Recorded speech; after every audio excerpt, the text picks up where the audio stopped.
Hello there, Gaming Outsider amigos. We've got quite an episode for you this week. Lots to share in the news, especially Sony's latest state of play.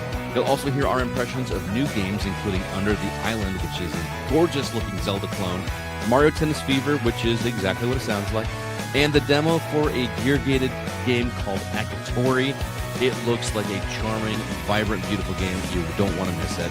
We end the show with an awesome discussion with Dyslexia Professor Russell Van Brocklen, who talks to us about how playing video games can actually be a remedy for this common disorder. Stick around. You don't want to miss it. This is The Gaming Outsider.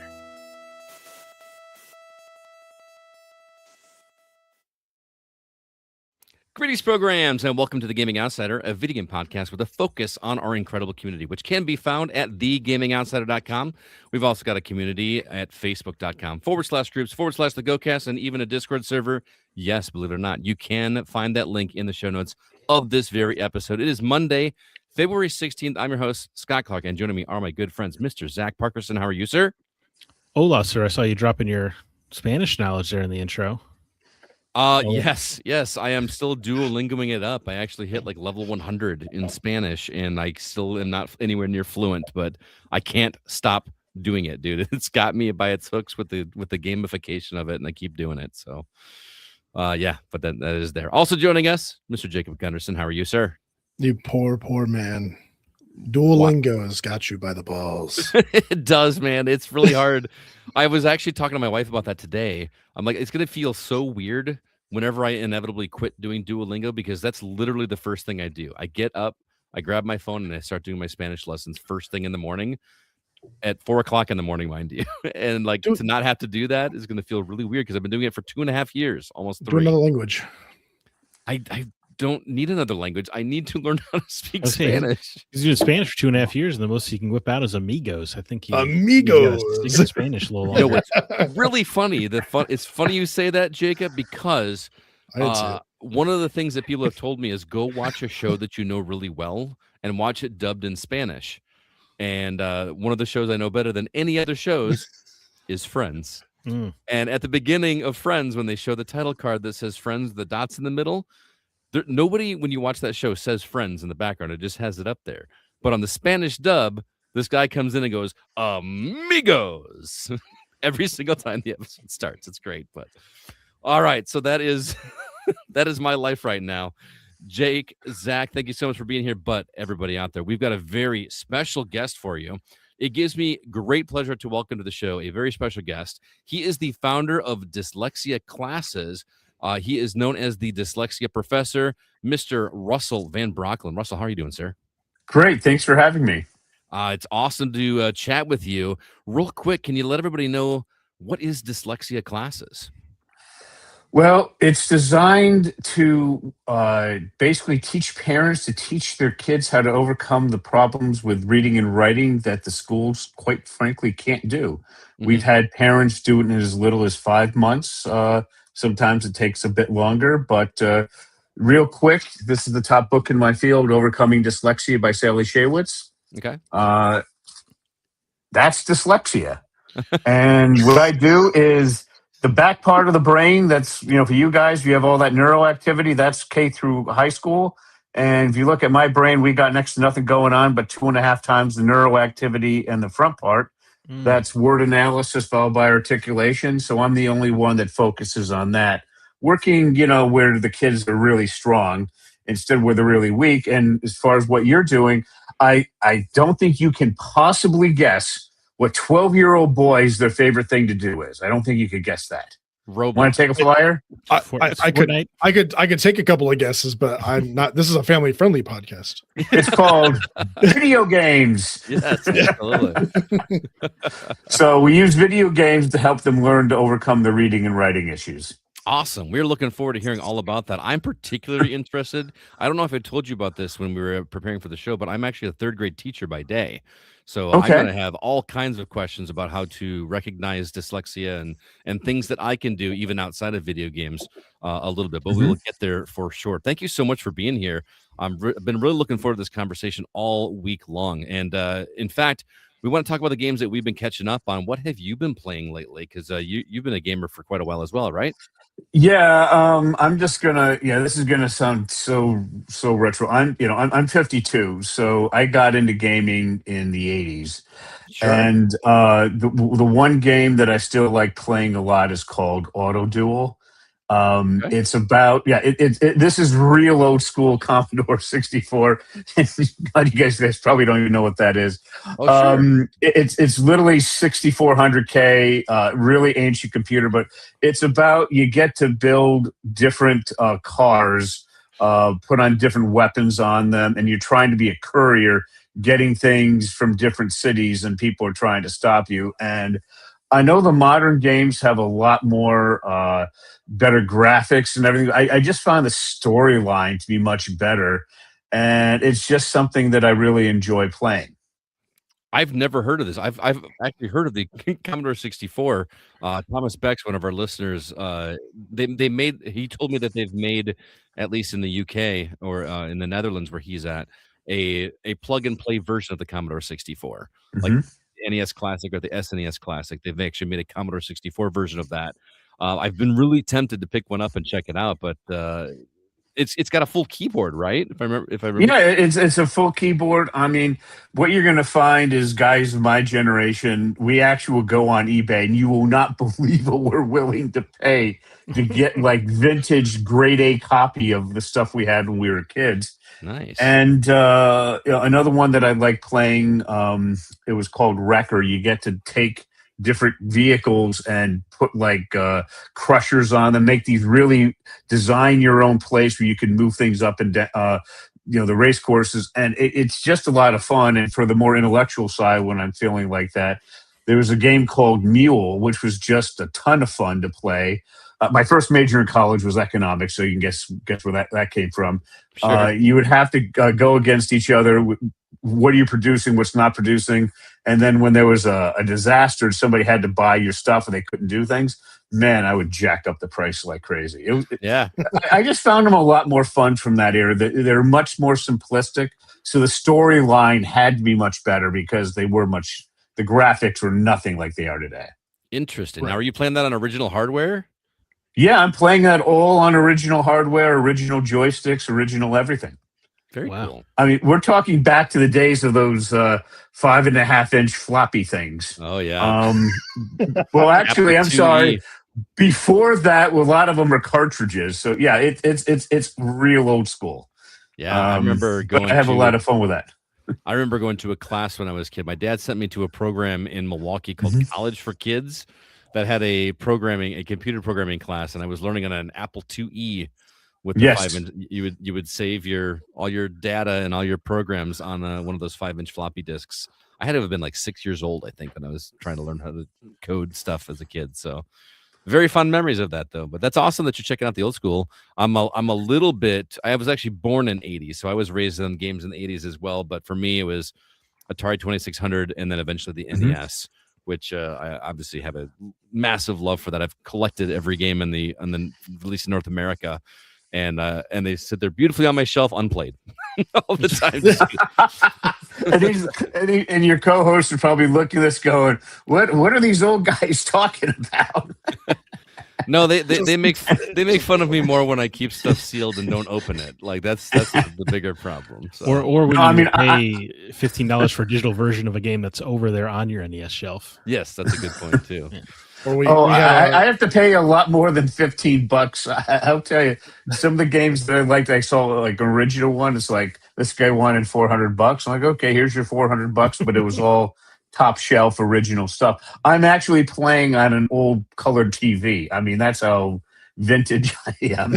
Nice. I don't even know if you could hook up a Nintendo to the modern TVs. Do they have coax? No, you can't. I'm talking. You wouldn't believe what I had to spend to get a vintage 13-inch one. Yeah.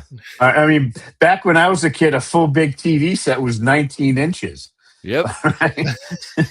I remember when I got a night.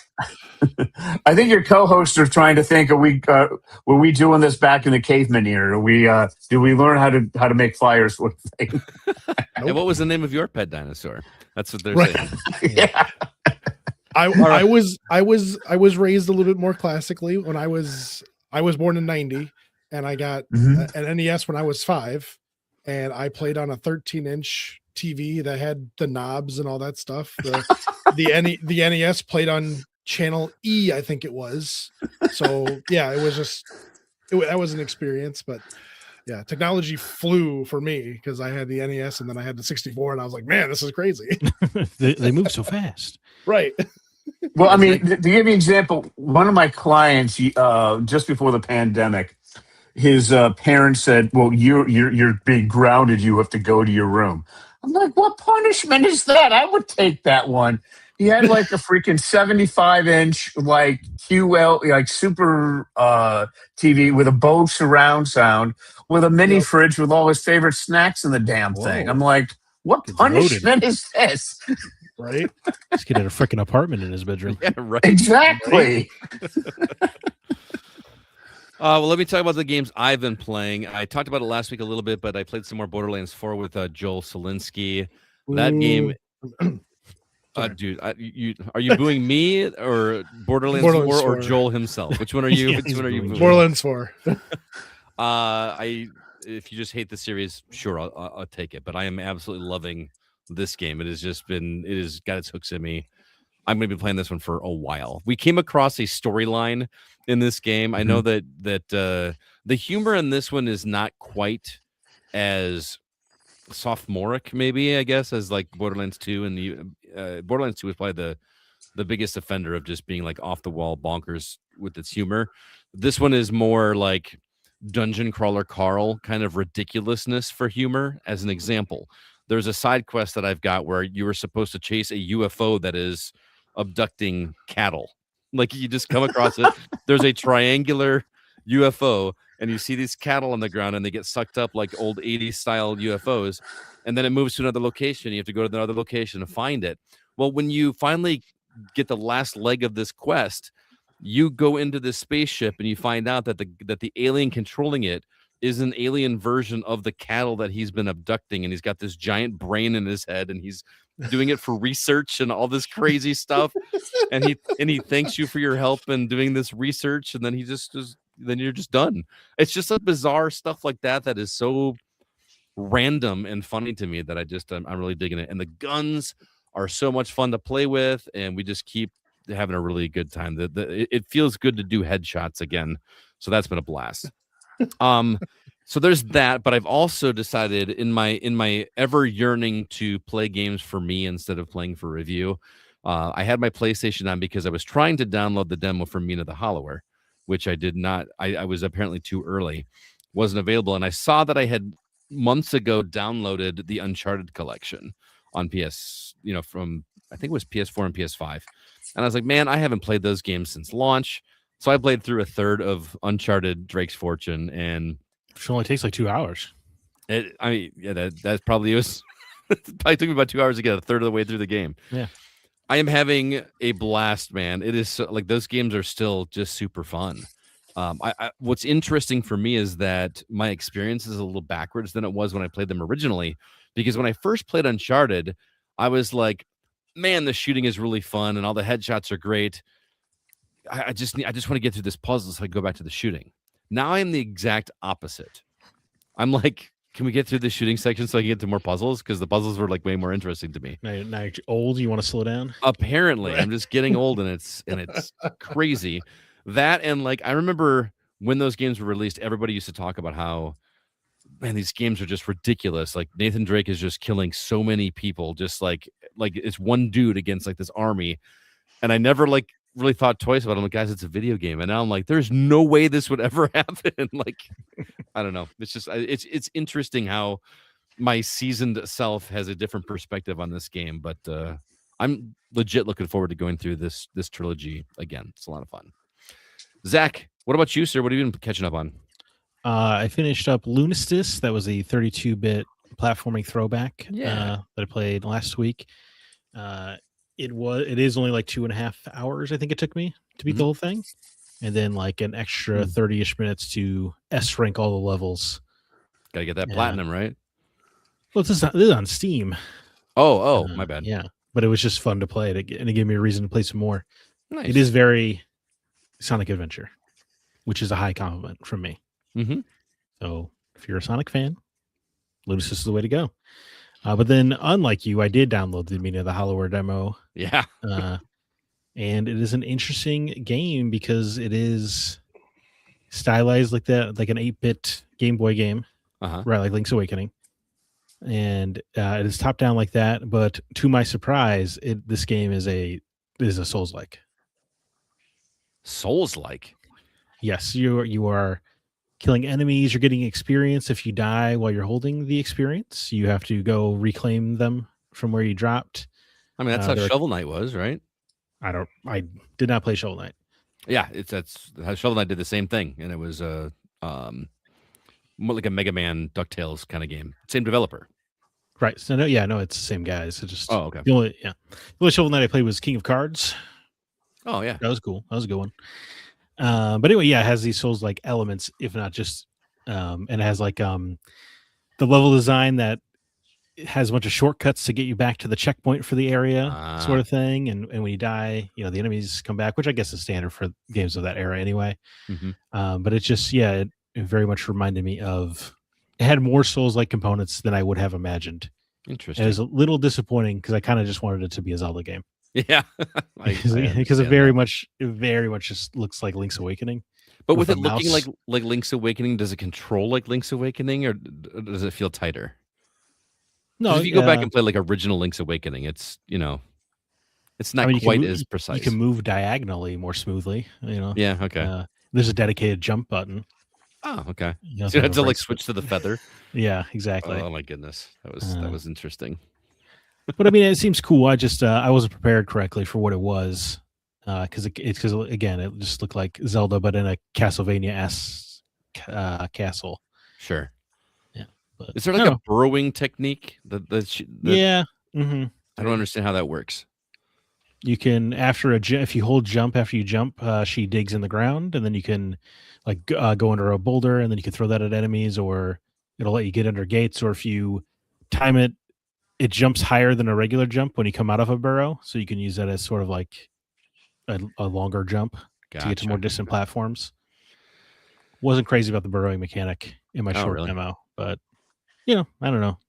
Interesting. I need to give it a shot. How long is the demo?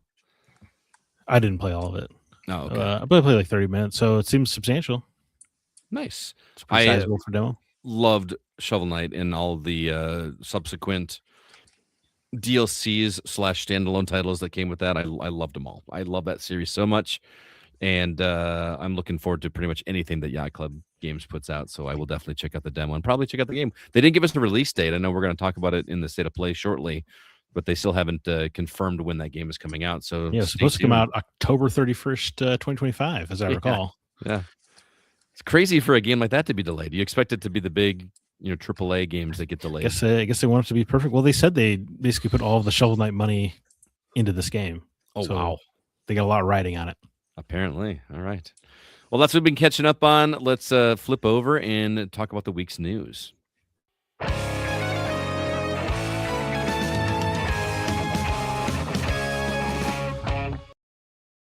All right. If you are interested in keeping up on industry news, you can do so over at our website, thegamingoutsider.com. Mark and his crew over there are keeping us posted with all things happening in the industry, including the above-mentioned Mina the Hollower. The limited time demo is only available till February 27th. It is coming spring 2026, but we still don't have a for sure release date. And it is larger than all of the Shovel Knights combined, according to the developer. Also, 007 First Light got a new trailer. I feel like we're getting a new trailer for that every other week, it seems like. I'll take them all. And also, we got an article about Legends of Rock. Friend of the podcast, Eric from Eric Games of Dude, Where's My Beer fame, brings us his next effort later this year. Be sure to check that out. Eric is a really cool guy. We also had the PlayStation State of Play this last week. Lots of interesting things to talk about. Wildlight Entertainment has laid off most of its staff. That is the developer of Highguard. And then Diablo 2 specifically, is getting a new class many years after its original release. Russell, you are our guest, sir. We're going to let you decide which story you would like to talk about first.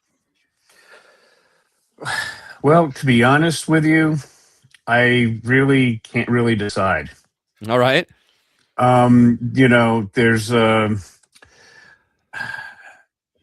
I just I think the first one you mentioned would probably be the most interesting one for me.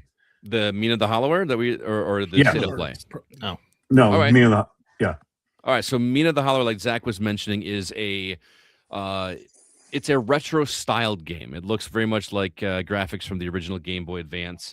What is the character, Zach? Are you a mouse? Yeah, Is mouse. You're a mouse. A burrowing mouse. I guess. My interest is just because it's more of the retro area. Gotcha. Okay. It looks like a very old school game with modern day sensibilities and the gameplay that Zach was talking about, like Dark Souls like. Which, if you're not familiar with those games are renowned for their difficulty, their maps that kind of interconnect, and also, like it said, where you work your way through, and you have to make your way to a point. Otherwise, if you get killed between points, you lose whatever things you've gathered up to that point. So it increases the difficulty there as well. They've taken that concept and broken it down into a Game Boy looking game, but it's obviously much bigger than what could actually take place or be contained on a Game Boy cartridge. And they released the demo this past week, and we put a story out about it. So we actually are hoping to be interviewing somebody from the development team in the near future. I've been talking with somebody over at Yacht Club, so hopefully that will be happening. So there you go. That is Mina the Hollower. Jake, what story would you like to talk about? Aaron Play says, wait, Highguard is already cutting staff. The game just came out. Yeah. So we'll talk about that real quick. Okay. So yes, Wildlight Entertainment. Go ahead. Wildlight Entertainment has laid off most of its staff. The release of Highguard is only 2 weeks old. Despite high numbers at launch, the game failed to retain a stable player base. Studio head Chad Grenier had briefly said Grenier. I'm just guessing. I don't know. Are you guessing in the middle of this? Okay, thanks. Anyway, he had previously said that the first year roadmap is already near completion, and that the game should still thrive even with a small player base. I'm sorry, your first year roadmap is almost done. We're only 2 weeks out. Well, that doesn't make any sense to me. No, I think he's saying that the plan for the next year is done. He has a semblance of a plan. To me, I thought he was trying to say that the wardens and the levels they're going to roll out are already mostly done. Gotcha. So that was adding new. Then, yeah, but that it almost sounds like the same problem that Anthem had when it first released. That they had all this content that they held back, and they were going to slowly trickle data out and let people feel this expansion and all this stuff. And then we saw what happened to Anthem. So right. Anthem lasted a little bit longer. Well, if you have content, give content. Yeah, nobody likes waiting for content. The one thing those two games have in common, though, is they have a core loop that a large player base don't care to play. That's true. Mm-hmm. So more content isn't. If just a match of, Highguard was fun to people on its own, then a small amount of content wouldn't be the worst thing, right? Because they would have more stuff coming over time. Yeah, for those that aren't familiar, Highguard is the free-to-play multiplayer game. I think they've upped it to 5v5 now. Is that the standard? There's two modes. But it is takes place in medieval times, but has modern weapons. And Jeff Keighley praised this game up and down. They actually got free press on this. It was the closing announcement at the Game Awards this past year. And I feel like the internet just kind of devoured this game and just wanted it, collectively wanted it to fail.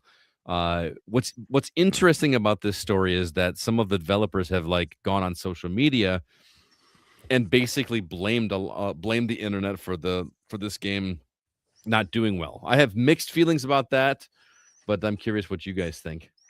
If you're trying to blame the internet for a game not doing well, I'm sorry, this isn't back in 1995 when the internet just came out with Netscape. Right. If the game's not doing well, then you didn't do something correctly. You didn't design it the right way. You didn't market it the right way. You did something wrong.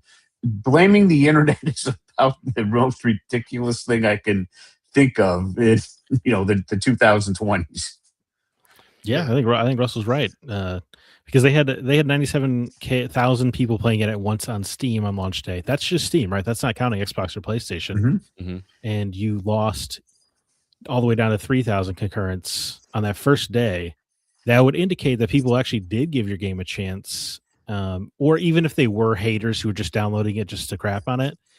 If the game was nonetheless fun, they would have no choice but to just kind of shut up and play it, right? Or eat crow, as it were. But so you didn't do something right. I think having that forced tutorial. I don't know if Scott, you or Jacob played it at all. No, I did not. But it had a really weak and weird tutorial that was forced you to play at the intro that I do not think showed off what made the game interesting. Not that the game was overly interesting, but it was a bad first impression. So that already is not doing them any favors. But no, I think it sounded. I don't know if you read the post from like the senior artist, but that read of like toxic positivity in the studio where they're talking about how like everybody who played it thought it was perfect and there's like no negative feedback. It was all just like glowing praise and how this is going to be the next big thing. I'm like, well, that's not. Then you're not being told the truth. If nobody had anything bad to say at any point, right? Which was Concord's problem as well. Well, here's just one thing. I want you guys to think of each of you your favorite game of all time. Okay.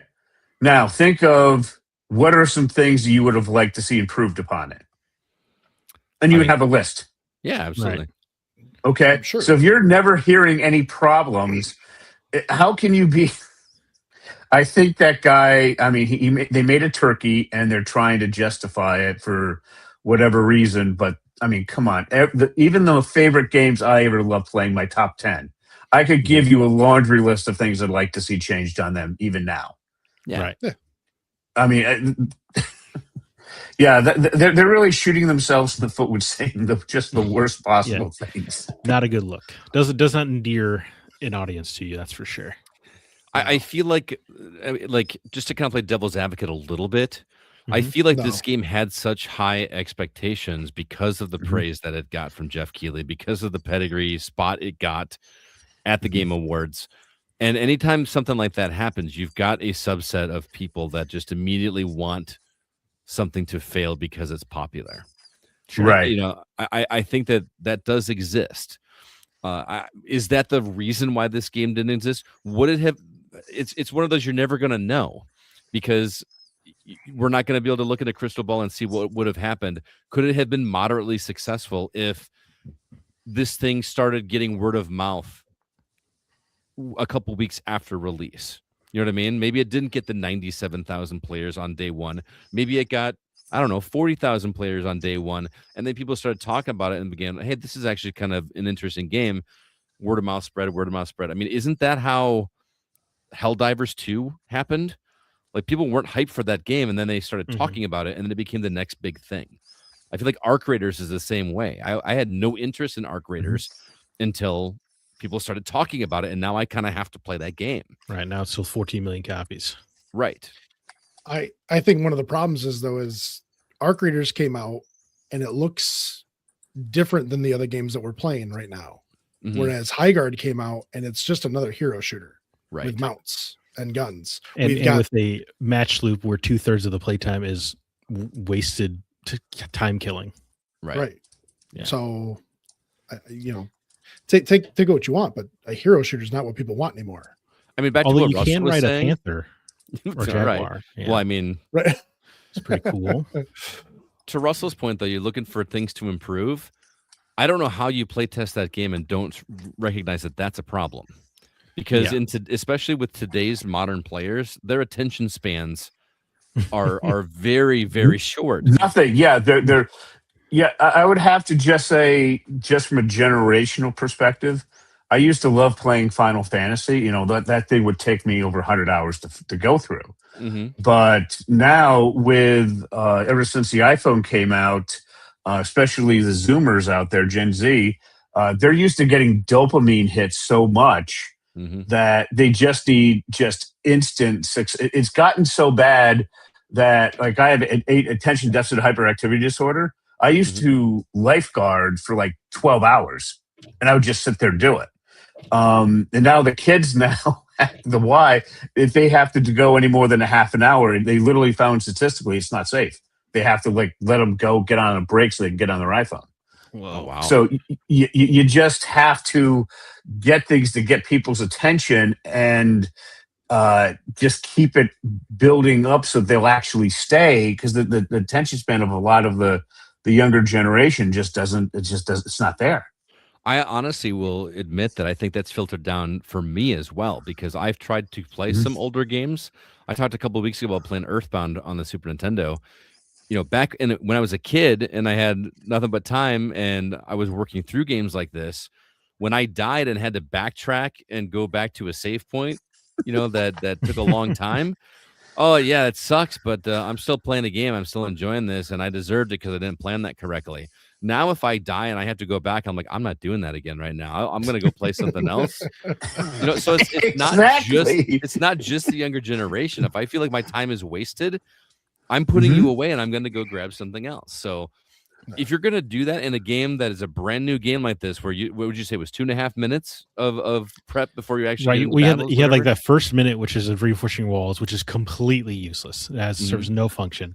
But then the next 2 minutes is you just like looting the map where you don't run into anybody. So that is borderline useless. Yeah.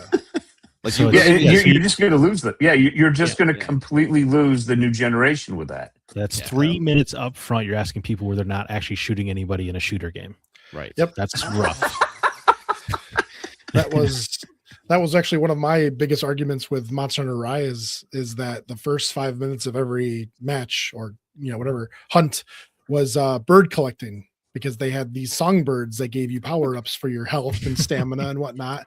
And so you would chart out a course on the map to go collect all the birds, so you had max stats so you could actually go do the hunt. And so for the first 5 minutes you just run around and collect birds, and then you're like, okay, now I'm done, now I can go actually play the game.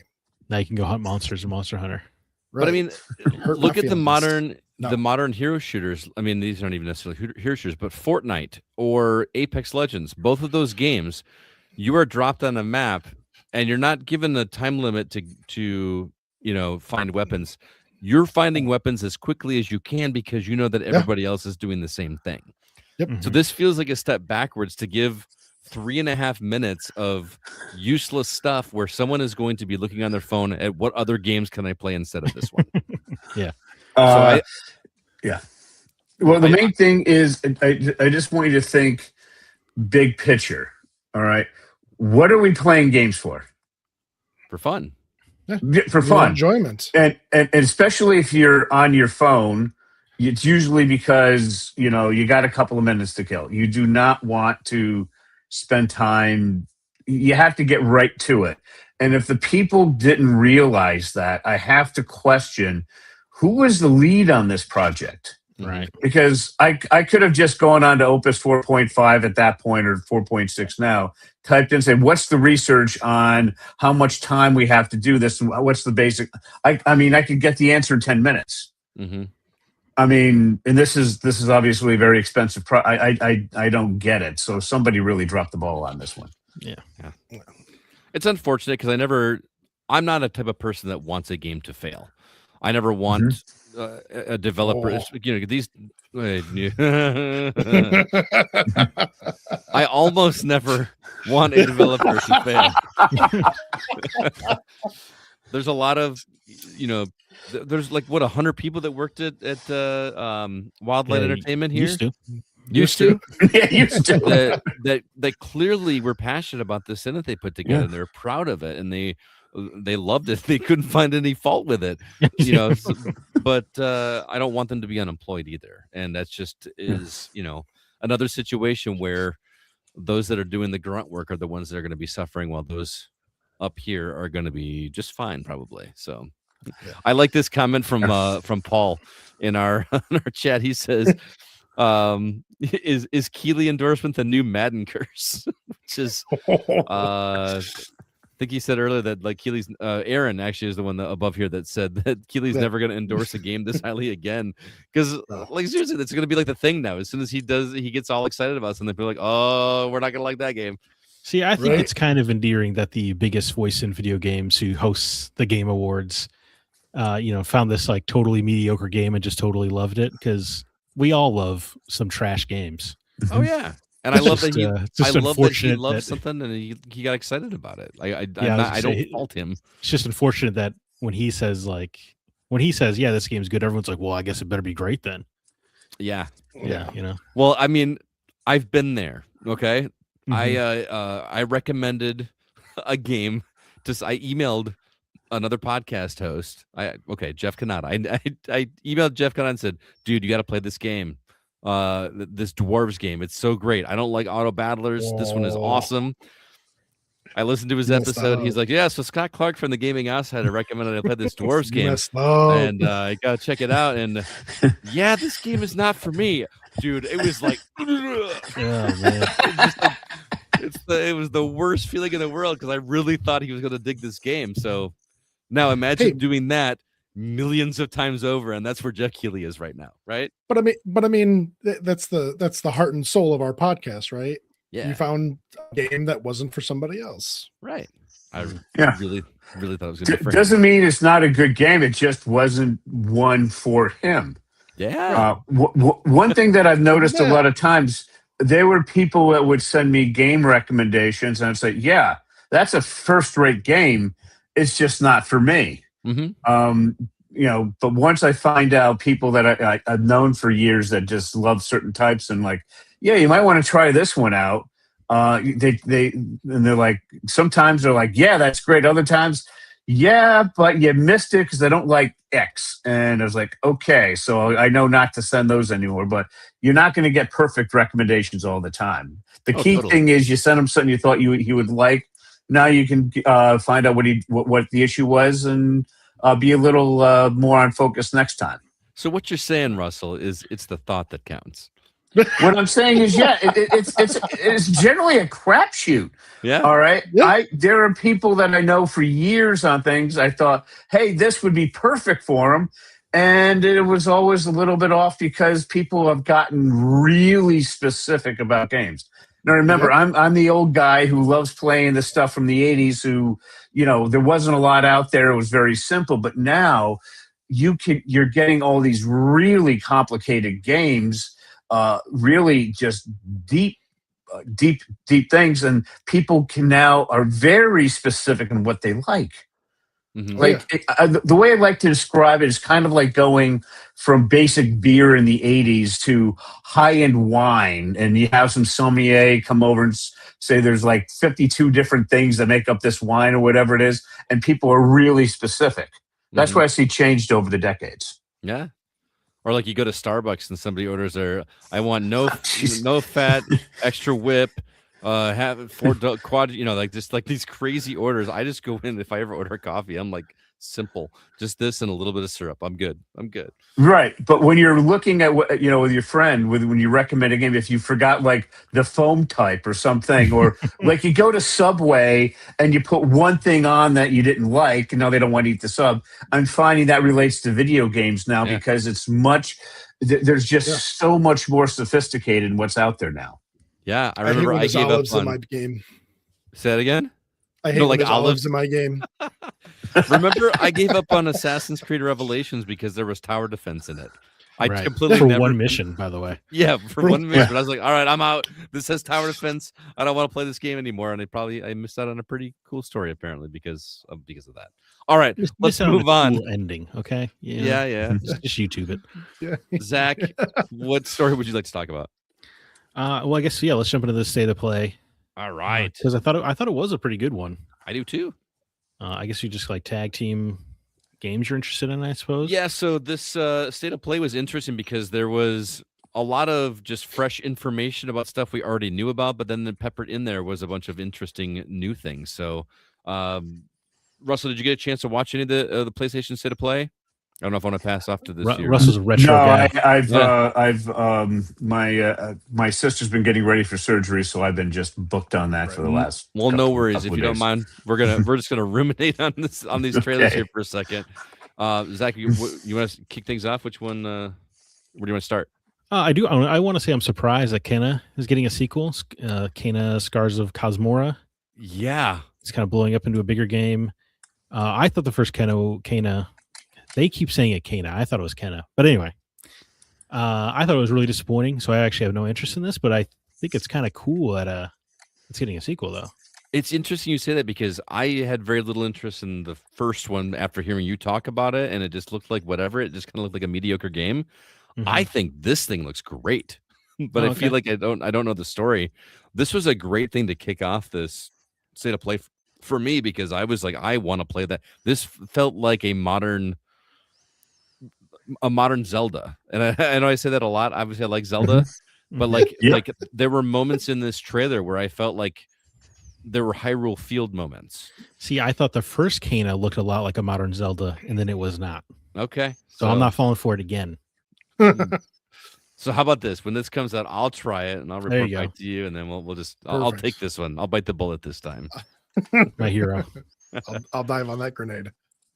Jake, anything from here stand out to you? Oh man. Okay, so I'm not a huge Star Wars fan, but that pod racer game, I can't seem to find it now. Where'd it go? Galactic Racer. Galactic Racer. Thank you. That looks so good. It's still not on the list. I can't. Oh, okay. It gave me Burnout 3 feels. Yes. Because you would go and then it'd crash, and then they would zoom in on the thing that's crashing, and you're just watching it get obliterated off in the middle of nowhere. And I'm like, that's what I've been missing. I need a good demolition racer just to get those feels back. And the crashes look gnarly because they have kind of a more realistic, kind of dirty, grungy art style thing going on. Oh yeah. So it looks fun, and it looks like it has a story mode, which I wasn't expecting. Yeah, like you're new to the circuit, and everyone's kind of I don't know. Got to show Sebulba who's boss. Man, oh yeah. Not quite like our story we came up with, where Sebulba was old and had to get in his one last Grand Prix or whatever. But right, not bad. Plus, you get those sweet episode 1 pod race noises. I don't know that I'm so nostalgic for that.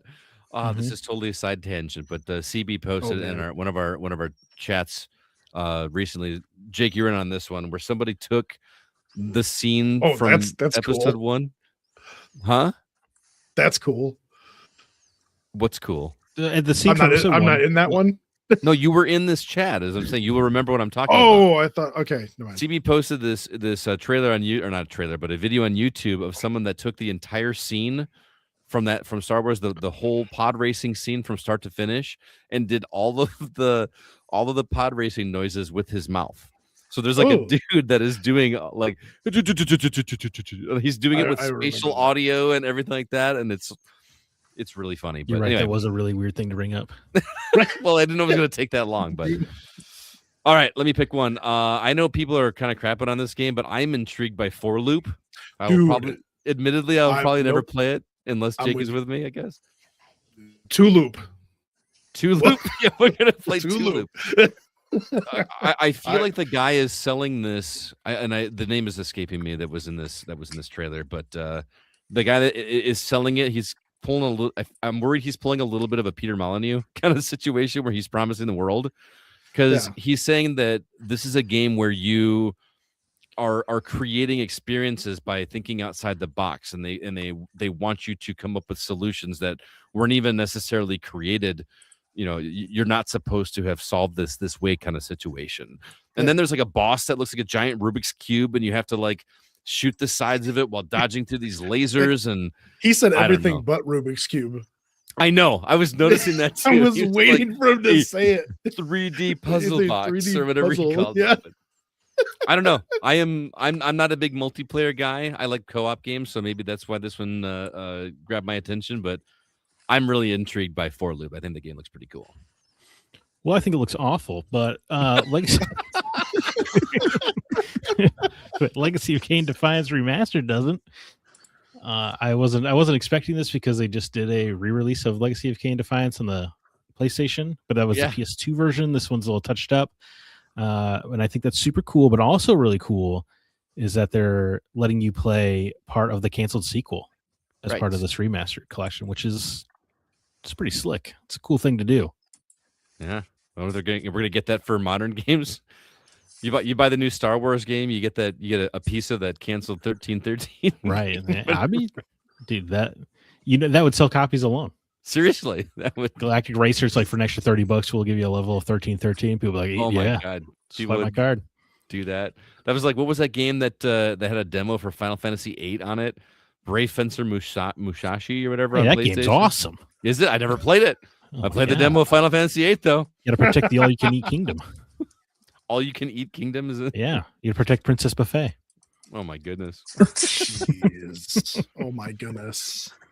And the best part about that game is Brave Fencer Musashi, right? So obviously they're referring to the legendary samurai Musashi, but they actually summoned some joker who just had the same name accidentally. That's a pretty good start to a story. That is pretty funny. I want to talk a little bit about Konami. I know I'm probably some other people will say things here, but the big surprise there for me was that there's a new Castlevania game, Castlevania Belmont's Curse. Yo, dude, from the Rogue Prince of Persia team. Yes, and they're actually making one that is not a rogue, so it's going to be like an actual gear gated game. You know, man, I'm pretty excited about this one. Yeah, I think for once we can just say Metroidvania since it's okay. I'm allowed to say Metroidvania again. It is a Metroidvania, or it is a Vania. Right, just a Vania. It's a symphony of the night like. Oh my god. Lazy modern writing at its finest. No, but this looks really slick. It looks like it's got the quickness of like a Dead Cells or Rogue Prince of Persia, or even oh my goodness, why can't I think of the other one? But clearly because it's a lot of the same developers there. But it's got that Castlevania, and I can't wait. I'm really stoked for that one. It's the first new Castlevania in a long time, right? Decade plus, maybe. Probably. I mean, if you don't count the DLC or the extra content for Dead Cells. Yeah, just a new full Castlevania game, of course. What is the last one? Would it have been like a GBA game at this point? I don't even Lords of Shadow 2, right? Oh, you're right. Lords of Shadow 2. Yeah. Yeah, and then I mean, speaking of franchises coming back, Legacy of Kain is getting a new game with Ascendance, but it does not look very good. So they didn't even show it in the state of play, did they? No. It's a little addendum I'm adding. Oh, okay. Yeah, it's really weirdly focusing on the character Elalath, who was in a comic book that came out last year. It was weird. Don't read that comic. Okay, done. But hopefully this game's good. Gotcha. You know what? I'm not gonna judge it till I try it, but it's not the way I want a Legacy of Kain to come back. Fair enough. Jake, Gotcha. any others? I got two actually. Right. I want to touch on one really quick. That's Big Walk. We need to get like 6 friends together and just. I don't remember what this is. around. I watched the whole thing. I don't remember what Big Walk is. This is the one where you're solving puzzles with groups of friends, but you're trying to like do. I don't know how to describe it. You have some friends that are stuck in like places or whatever, and they're trying to give you hand signals or whatever. It's all about communication. Oh, okay, like a social experiment type of thing. Kind of. Because one scene they were all standing on each other's shoulders to push a button. Another one. Oh, they're these little. Yeah, they're the little ones. And then I had a bunch of them like trapped in a room, and you couldn't speak back and forth, so they were holding up signs to try to communicate to the people on the outside. It's like in that zombie movie where they're holding up handwritten like on plaques, like still hungry. It's like that, but you're actually playing it in a game, so you can't actually talk to each other. You have to communicate without talking to each other. There's I think that there's going to be proximity chat in the game because there's a scene where 2 of them are on the mountain and one of them's really far down, and the guy goes, "Oh, look, there he is," and the guy like uses binoculars to zoom in, and the other guy's holding up a sign that says, "I fell in a hole." Like, perfect. That would be me. I think I was initially dismissive of this game because these characters look ridiculous. They do. They look absolutely ridiculous, but I think it's just gonna be like Boomerang Fu, where the game is ridiculous, but playing it with friends means the world. Even in the trailer, there was somebody that was like nodding.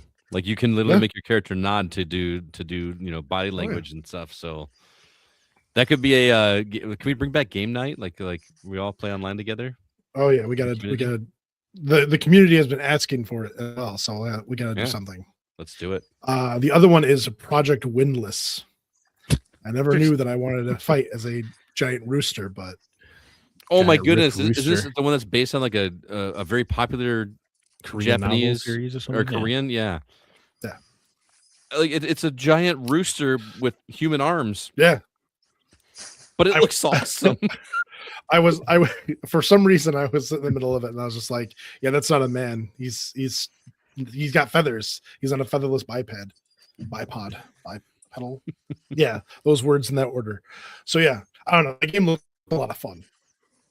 I agree. Around different weapons and chopping down things. I know why you like that trailer because it looked a lot like Dynasty Warriors. No. You didn't get a Dynasty Warriors vibe at all from that trailer? No, I did. I was just messing with you. Oh, okay, gotcha. Zach, any other standouts for you? Yeah, dude, I don't know. I thought there were a lot of interesting looking games. All right. Yako Shinobi Ops looks like another one of those isometric stealth games. It had a little bit of Tenchu vibes. I thought of you when I saw that one. The new 007 trailer was bomb. Metal Gear Solid Master. So good. Metal Gear Solid Master Collection Volume 2 is insane, dude. Metal Gear Solid 4 is freed from the PlayStation 3 finally. Yeah. It's been stranded there ever since it came out in 2008 or whenever it came out. And it's just so nice that other people get to see the conclusion of Metal Gear Solid after all this time. That's awesome. Right. I wonder if there's still going to be like a 45-minute cutscene before you start that game. I remember. Yeah. I mean, of course it would be. Yeah. What they need to do is one of my favorite things back on the PS3 was there was a interaction web or whatever, a relationship web that Sony released for Metal Gear Solid, and it went through all of the characters over the Metal Gear Solid series, and it showed how they related to one another. And it went through all of the games, and it was huge, and it was really cool to see like who did what, when, where, why, and to who. And I don't think they have. I was just wondering if I have it, but I don't think my PS3 is that old. But don't some of those? I'm just trying to remember the lore of Metal Gear Solid, but aren't some of those family trees like looping around on themselves? There's Liquid, Solid, Solidus are all clones from Big Boss, who was Naked Snake, who then had a kill boss who became, I don't know. It's a mess. And then he became Big Boss. And then he became Big Boss because he killed Boss. But then Boss's consciousness may have been an AI, maybe not. Just like Peace Walker find out. That series is like the Tenant of video games. It just makes my head spin. Like, it all makes sense when you play it in a row. I swear. Does it? Yeah. Like 1, 2, 3, or not 3, 1, 2. No, play. You should experience almost every fiction in release order. No. Okay. So for one, you have to play PlayStation 3's Snake Eater. And then you have to go back and play the NES's Metal Gear games because they come technically after. Yeah, they come after. Oh, so you have to go from like this 3D game to this 2-bit game, 2D game. Oh, you mean the Metal Gear and then Metal Gear. Yeah, because it's Snake Eater and then it's the 2 original Metal Gears on the NES. Oh my goodness, that are in chronological order. Actually, I think Peace Walker would be, or Phantom Pain would be before them, right? I don't know, man. I haven't even played them all. I played 1 and 2, and then I didn't even play 3 or 4. So for sure, I should do that. What a mess. I went back and tried to play Metal Gear Solid 1, going back to our like attention issues that I have. I played Metal Gear Solid 1 on the HD collection on Xbox, and I was like, I don't have the freaking patience for this anymore, man. Like when I was a kid, I was all about this, but I don't remember there being long cutscenes. Yeah. I was gonna say I don't remember there. It was. There's a lot of talking in that game. There's a lot of talking in that game. I don't have issues with the talking. I have issues with I just worked my butt off through this stealth section. I got spotted, and now I got to start it all over again. You know what I mean? I was like, like my palms are sweating, not because I'm into the game, but just because I don't want to do it again. Well, it is a sneaking mission, Snake. I know. Yeah. All right, I feel like I cut you off. Zach, you got some more? I mean, do you guys have more, or should I just rattle down here? You go for it. You could go ahead. I got Right. one other one that I know you're gonna roll your eyes at when I say so. Silent Hill Townfall, I thought looked pretty good. Yeah, first person Silent Hill. First person, yeah, keeping the Silent Hill train rolling. I'm into that.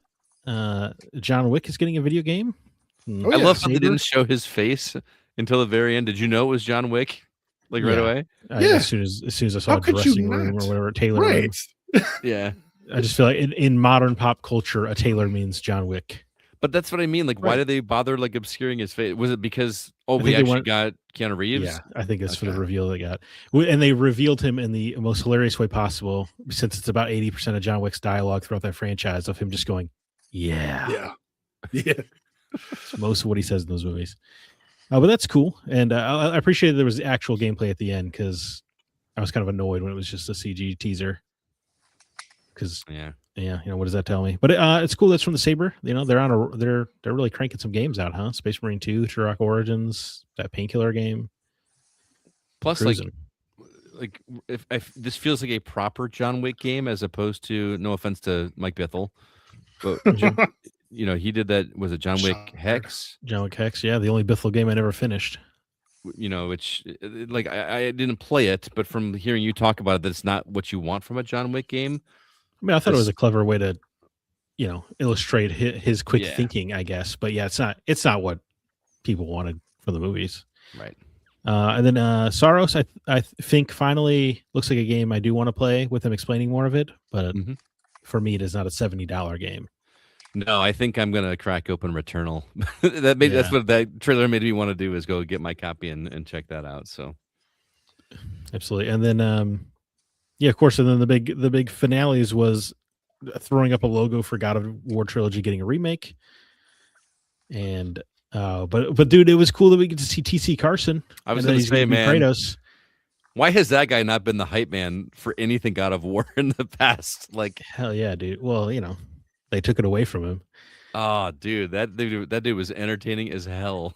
I agree. Watching that thing. I'm just excited because Kratos in the Greek era is such a different character that I am happy that I agree. They're using the original actor. By the way, I was 1 year off. If you remember, this is my prediction that was going to be announced in 2025 on our prediction episode, that there was going to be a God of War trilogy remake, and I missed it by close. 1 year. Do you think, it seems like a lot of people were worried that it's not going to be as raunchy? Do you think it'll be as raunchy? I was wondering that when I was watching the trailer. Are they going to cut that whole bit out? Are you talking about the threesome it opens with? Yeah. Yeah, well, I'm more concerned like of all the nudity, and my biggest concern is that they're going to soften Kratos somehow. But hopefully they know better. I don't trust modern writers to not soften characters. Ares, get out here. He's he murders innocent people just because he can't be bothered to like you remember the boat captain at the very beginning? Mm-hmm. He's getting swallowed by the Hydra, where Kratos easily could have pulled him out of the Hydra's mouth, but instead it just grabbed the key off of him instead and like kicked him down the throat. I just hope we still have that Kratos. I don't know how you don't, because that's what made Kratos. And I think would agree. It'll be so interesting to see people that started with the modern God of War series and then go back to this and go, whoa. That's going to be interesting. So that was the one I was going to mention. I thought that's why he's like that. Oh. I'm genuinely excited to play those again, especially I don't know what they're going to look like, but I thought they were great. Those were 3 great games with a fantastic story and a really tight trilogy. They really connect well. Yep.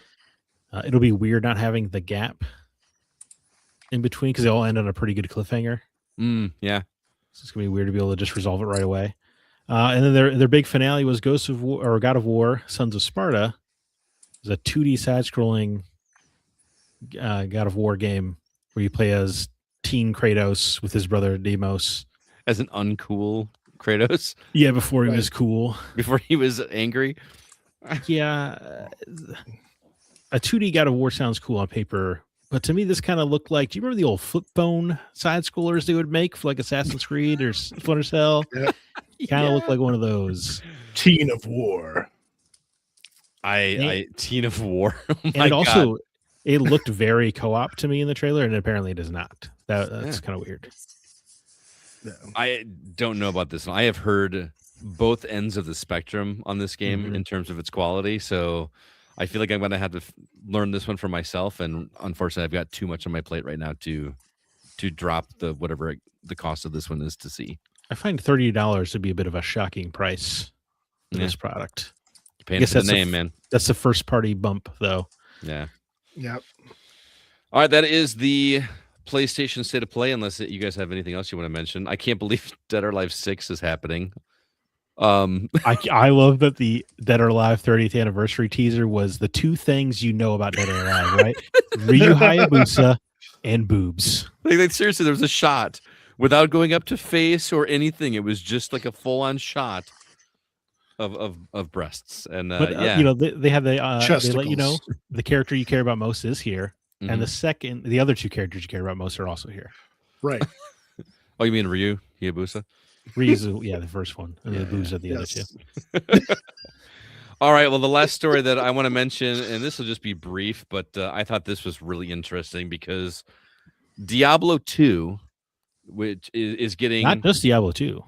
It's not. Yeah, it's also like Diablo Immortal, Diablo Resurrected, and Diablo 2 4. Resurrected. Diablo 2 Resurrected. Sorry, I didn't. I forgot the 2 there on the format. But Diablo 2 Resurrected. Yeah, Diablo 4 and Diablo Immortal all getting a new class, the Warlock. I just thought this was really cool because how often do you get, like, it's not coming to Diablo 3, which did that already have the Warlock class and I just missed it? I have no idea. It's been so long since I touched Diablo 3, but I just thought this is really cool. It's going to cost $25 for established players or as part of a $40 bundle for new players. It also adds new late game content as well. But like I said, not coming to Diablo 3 or the original version of Diablo 2. That to me, like all the headlines were like Diablo 2 gets a new class after 25 years. But then when I actually read the article, I was like, no, it's not. The Diablo 2 remake is getting a new class. Right. Yep. Diablo 2 is not getting anything new. You're right. Yeah, it's not the original. You can't get it on the original. It's this resurrected version of it. But I feel like it's a little misleading the way people are talking about this. No, I agree. You lied to me. It's interesting that you're getting DLC for a game that is 2, versions before. Regardless, it's not like the original. It's the original, but it's remastered. But yeah, I just thought it was kind of interesting. So. Yeah, I guess I am not surprised a remake would get additional content you pay for. Because I when I thought it was just the original Diablo 2, I was like blown away. Oh yeah, okay. But because that would be crazy to get it back in there like the original source code and like do all this new stuff would be absolutely nuts. Hey, Blizzard's firing. Maybe they'll make it happen with the original. Could you imagine? No. That would be cool. No. They figure out how to do DLC on the original PlayStation version. That would be fascinating. That would be fascinating. Sure, that would be amazing. All right. Well, has anybody here played Diablo 2 Resurrected? No, but I have it. Yeah. Okay. And I know Joel, my Borderlands 4 buddy, is all about it. He's really excited about it, and I have not told him that I have it. So this is probably how he's going to find out. Because I wanted to play Borderlands 4. Oh, I see. Oh, you conned him a little bit, huh? No, I didn't con him. We were already playing Borderlands 4. I didn't want to get distracted from another game. So anyway, that is the week's news. What do you guys say we go ahead and jump into the games we've been playing? Let's do it. No.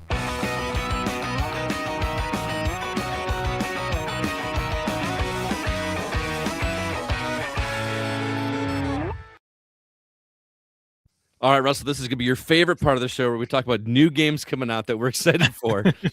I know you're not big into new games, but hopefully we found one here that you like. Zach, what is coming out in the coming week that people can pick up? Beginning the week is on February 20th. We have Ys 10 Proud Nordics. This is a re-release of Ys 10 from a couple years ago. It's going to PS5, Switch 2, and PC. Has a bunch of new content and such. Co-op adventure game Paladins comes out on PS5, PS4, and Switch. Jumping down to February 23rd, Rainbow Six Mobile is somehow taking the Siege experience and putting it onto iOS and Android. And February 24th, it's gonna be that's so weird. And then February 24th, Fallout 4 Anniversary Edition comes to Switch 2. Wouldn't be Bethesda if you weren't porting like crazy, as well as tethered Penguin co-op adventure or platforming game Bread and Fred comes to PS5, PS4, Xbox Series consoles, and Xbox One. On February 25th, The Reigns of the Witcher comes to PC, iOS, and Android, as well as They Killed Your Cat coming to PC. And then on February 26th, City Hunter, based on an old anime, it comes to PS5, PS4, Xbox Series consoles, Xbox One, Switch 2, Switch, and PC. Hunt the Night comes to PS5, Xbox Series consoles, and Switch. Towerborn, the newest game from the Banner Saga developers, comes to PS5, Xbox Series consoles, and PC. Icarus, a sci-fi survival game, comes to PS5 and Xbox Series consoles. And then the Disney Afternoon Collection comes to Switch 2 and Switch. Jacob, what game on this list intrigues you the most? I have been sitting on this game in my wish list for way too long. Icarus, I think I need to pick it up. Really? Yeah. I mean, let's be honest. What game is not on your wish list at this point? The Disney Afternoon Collection is not on my wish list. Well, that's not on Switch or it's not on Steam, so of course it's not going to be in your Steam wish list. I'm sure it's on there somewhere. My bad. Oh, you know what? I'm gonna go digging. What about you, Scott? Hunt the Night. I mean, just look at that trailer. That game looks awesome. That is a Scott Clark looking game, so that is my pick for sure. Boy, I think I've said Ease 10 when the original version came out, and then I never played it. So I'm going to just go ahead and, not say it. Oh, okay. So even though I do not like beat 'em ups, I'll give Towerborn a shot on Game Pass just because it is the Banner Saga people.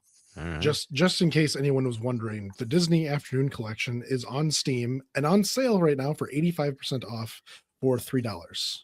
Yes, Wow. that is the original. That is the original Disney Afternoon Collection. Is not the version that includes DuckTales 2 and Rescue Rangers 2 and Bonkers and Goof Troop. And what you're saying is you want that as a present for some important day coming up, right? There you go, Jacob. Buy. He's all in there. Yeah. Scott, buy that for Jacob for my birthday. Okay. That's $4. Hey, for $3, it's a great gag gift. Right. Russell, did anything out here stand out to you? Look into. You said there's a new Rainbow Six coming out. It's a mobile version. Yes. Yeah, that would be the one I'd be most interested in.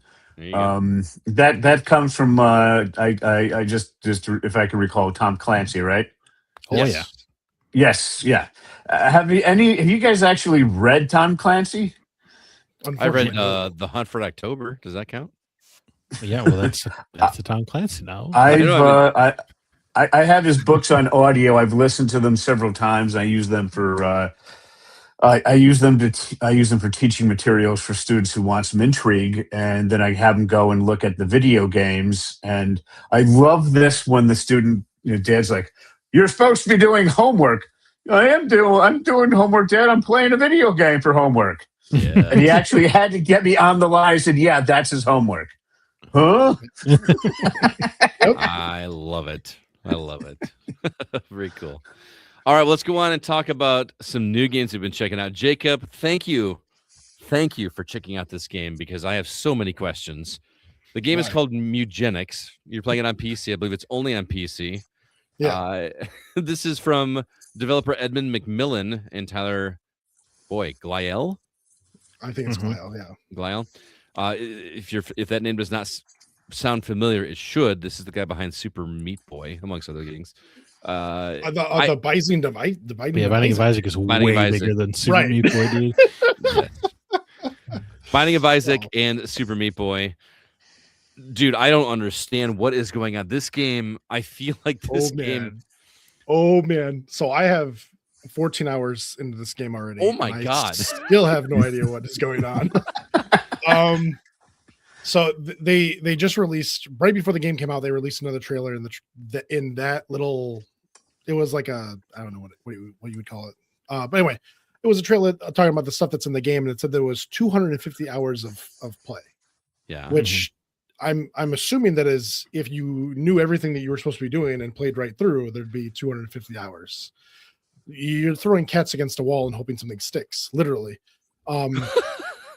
So you get a couple of cats, and then as you progress the days, more cats show up at your door, and you take them in and whatever, and then you send them on adventures. And all the cats have abilities and attack, and sometimes they spit up hairballs and whatever. But you have to beat things like fleas and flies and other cats and whatnot to get through certain levels and whatnot. And then at the end of the level, you can choose to go home or you can choose to continue. If you go home, the cats become retired and then you can't use them again, but they can still breed to make new cats. And so they're stronger after their adventure. So then they pass on the traits that they've gained from their adventure onto the second generation. And, new cats are still showing up at your door. I finally had cats die. Well, I mean, I've had lots of cats die now, but when the first cat finally dies in battle, someone follows you home and goes, "Hey, you left that sweet morsel on my doorstep. Give me more." And Wait, so what? there's this zombie character who names himself after you. What is going on with this game? So again, it's Binding of Isaac. It's the guys that before anything ever became super famous, they were on Newgrounds, and this game meets the Newgrounds like checkbox.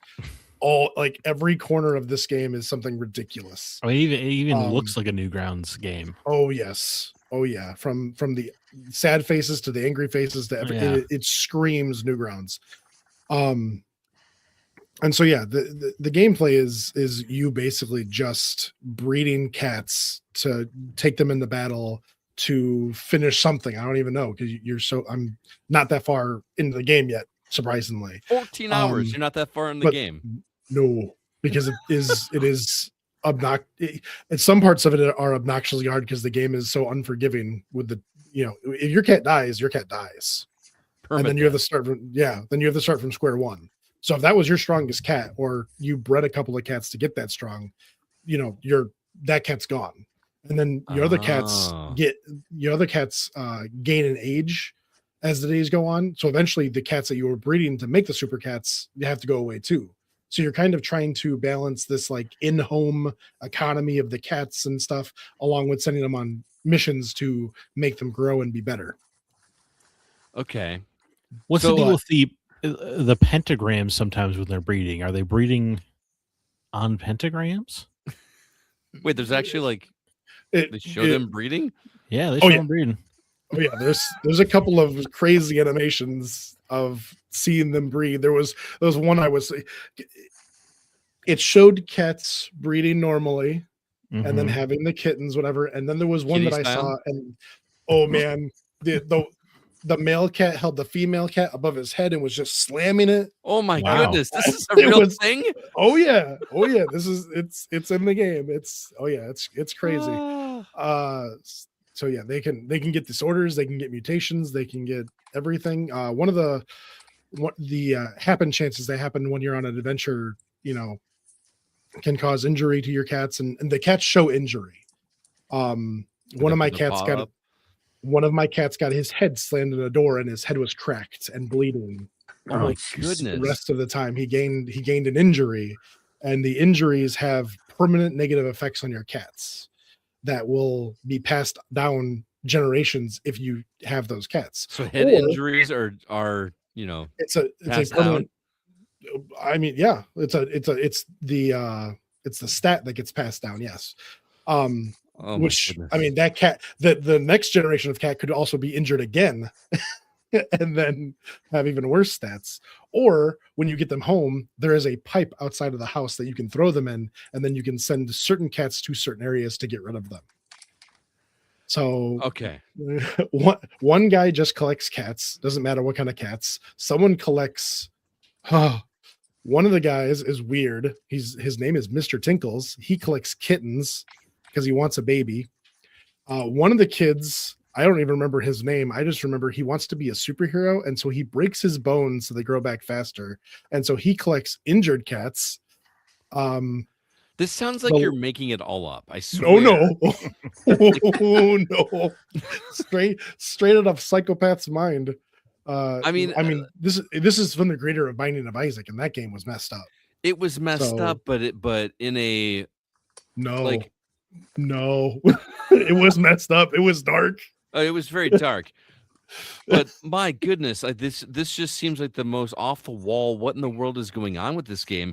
And then on top of that, like I want to know what they did to convince so many famous people to come to record their voice meowing for this game. Because they're super cool guys and they probably gave them money. How much money do you get for giving a couple meows into a microphone? I don't know. How much does Cameo cost? This is just right. Crazy to me. Allegedly, there was no meow compensation. Right. People just wanted to be in eugenics. So seriously.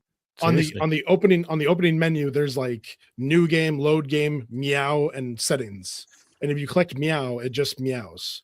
And you can you can keep clicking it, and it'll go through all the meows. And one of them is like superhuman. Like, why am I meowing? Some of them just talk to you, and it's very unnerving. You'll get some of the cats that do that, and you won't know it until they're actually in battle, and they'll be like, "Ow, I got hurt." Like, what? You just spoke? Like, why did this is such a Jacob game. Like, I can't even begin. Do you like it? Oh, I love this game. Okay, I'm still playing it. Okay, so I had a really hard time putting, because I've got another game to review right after this, and I had a really hard time putting which game I wanted first because I like them both, but one of them I got really, really stuck on, and I can't help myself but go back to that game more than Eugenics. Okay. Anyway, but yeah, so finish up with Eugenics. It's good that like Eugenics since it's got another 260 hours left. Yeah, right. Or whatever. I don't even know how many. Again, like I've played the first level. I played the first level so many times. I unlocked a soundtrack, which I didn't even know you could do, but I did because I don't know if the music was. It doesn't. It sounds like the music would be AI because of what is like the prompts, but I'm sure with who made it, they didn't use AI. But then they got people to write these songs, and it's all about cats. All of the music in this game is all about cats. One of them is just called Meow. Because when you're at home, there's a radio station playing in the background, and there's a DJ, and he's like, "I'm sure you guys are gonna like this next song. It's called Meow," and then it just goes meow meow meow meow, meow. Like it just starts going, and it's just one of the cats just meowing the entire time. Well, I mean, this game was announced 14 years ago. That's plenty of time to write tons of meow songs. Oh yeah. Oh man, it's the game is so funny. There's so many things in here that shouldn't be in here. You're intriguing me, but I don't know if I'm going to drop the $29.99 for this game, although it is on sale now. I'm gonna tell you, if you want to play this game and you're gonna put some hours into it, it is worth it. You will laugh. You will laugh constantly, and then you will cry at some points because there are just times where your cat's like, well, why would you do that? And then they die or they explode, and it's unnerving. Or I'll just go back and play Binding of Isaac because I love just go to YouTube and just watch some videos on eugenics and just watch. All right. Watch. All right. You've also been playing Menace, which is a game I'm interested in. It's a sci-fi turn-based strategy game with like a bunch of layers to it. So like I said, I couldn't remember. I was struggling to put these in order because I started playing Eugenics and I was like, all right, I really like this game, but I also have to play Menace at some point. So I put that one on, and man, I dumped 30 hours into that game already. Whoa. I cannot pull myself away from Menace. Wow. It started off so rough because it like face value, it feels like XCOM. You get a squad, you've got a couple, each squad's got multiple people in it and blah, blah, whatever, but you get a squad of so many people, you give them weapons, you give them armaments, you give them stuff, you send them in a battle against other things, and then they've got to get to the evac point or the mission is done or whatever. And then you start getting into the squad itself. You start learning things about what the squad can do, all that kind of stuff. The weapons have an outrageous amount of statistics in them. There's no reason for all of this stuff in this game, but I cannot stop doing it because you'll start getting items and the items are different. And this weapon has, an 8 range, But then at the bottom of the gun, it shows you at what ranges that gun is proficient at. So maybe it's a gun that has a really long range, but it's only proficient very close. Or you have a gun that has a really short range, but it's only proficient at its longest range. And so you're kind of going, well, what kind of squad does this one need to be? And every squad comes with a supply cost. And so there's only so many supplies you can take on a mission. So you are balancing the cost of your, because if your squad costs 100 and you want 8 people in your squad now costs 800. So if you want 3 squads, that means each one needs to be 2 or 3 people to keep the squad value or the supply value underneath the limit. You know what? Okay. Hearing you describe this game, you know what it sounds like, and clearly I've not played this game and I've not played the other game, but hearing you talk about this reminds me of how you talked about that From Software game, the Mechwa that you played recently. Not From Software. Yeah, it is From Software, isn't it? Armored Core 6, right? Like the way, like you're like the loadouts and all the different complications and stuff. That's what it sounds like to me. The armor itself has an armor value, an armor health, like a bag size, and like a cell value to it. And so when you go into battle, you know, if the enemy is shooting at you with a certain type of gun, you know that your armor can take that gun because you know that gun can't penetrate your armor. Gotcha. And so you're kind of going, okay, well, I can, you know, use this squad that I've armed to go into here. Where adversely, you go, well, this squad, I gave a really big gun, but I gave them no armor. So they're going to sit in the back and kind of just deal damage out while hopefully not getting shot at. But this game is really, really fast. For being a turn-based game, things can go wrong really fast. You know, because of all the strategy layers, I assumed it was going to be a pretty hardcore game where it is. You get punished for not thinking well. Some of the game or some of the guns only have single digit amounts of ammo, so certain amount of times you can shoot at the enemy. And when I first started playing, I found myself running out of ammo. Like, I've never done this before. Like, I've never run out of ammo. Usually I'm better at this, but because it has the same kind of battle mechanics that XCOM has, there is a percentage to hit. But along with the percentage to hit is also armor penetration. So you're going, I'm looking at that unit. My gun does not have the ability to penetrate its armor. So it doesn't matter if I know I can hit it, it doesn't matter because my armor penetration is 0. Or you have a gun that has really high armor damage and you go, well, I don't care about how much armor it has. I'm going to wear this thing down. So then you shoot it a bunch of time until its armor's gone. It all depends on how you want to handle it. Some I've run into an enemy now in that game that has 100 is the max armor, and it has 90. And the highest armor penetration that I've gotten so far is about 75. And I'm looking at this enemy going, I really don't want to mess with you, but I really want to kill you to see what you have. So it took me, I mean, 4 or 5 units shooting at this thing to finally bring it down. But I mean, I'm not sure if it was even worth it, but hey, that was a decision I made in that game. But the game tries to keep the pacing of the game fast. The game has things like that are called operations. There are sets of missions that you have to do to finish it. At the end of the operation, you get a big fancy reward. And at the end of every mission, you get things that are left on the battlefield. So as you're doing missions, your people get worn out and all that kind of stuff. And so you kind of have to like get new people to switch them out to change stuff so that people don't get exhausted. That makes sense. Yeah. Because people are getting tired as they're fighting. That just sounds like a very complicated. Oh, it is. It is. And then on the outside of it, outside of the actual battle and the people and all that stuff, there are factions, and the factions are constantly talking to you about doing certain things or having this or having that or blah, blah, whatever. So you're making deals back and forth, you know, you're rescuing them, you're giving up, you know, civilians, that kind of stuff, whatever have maybe, and you're, you know, playing with reputation as if it's a commodity. And so, like, can I lose a couple of faction points here? Okay, fine, then I'll do this for this. Okay, so it's just a decision you make. But some of the decisions go, well, this has unforeseen consequences, and some of them can be really bad.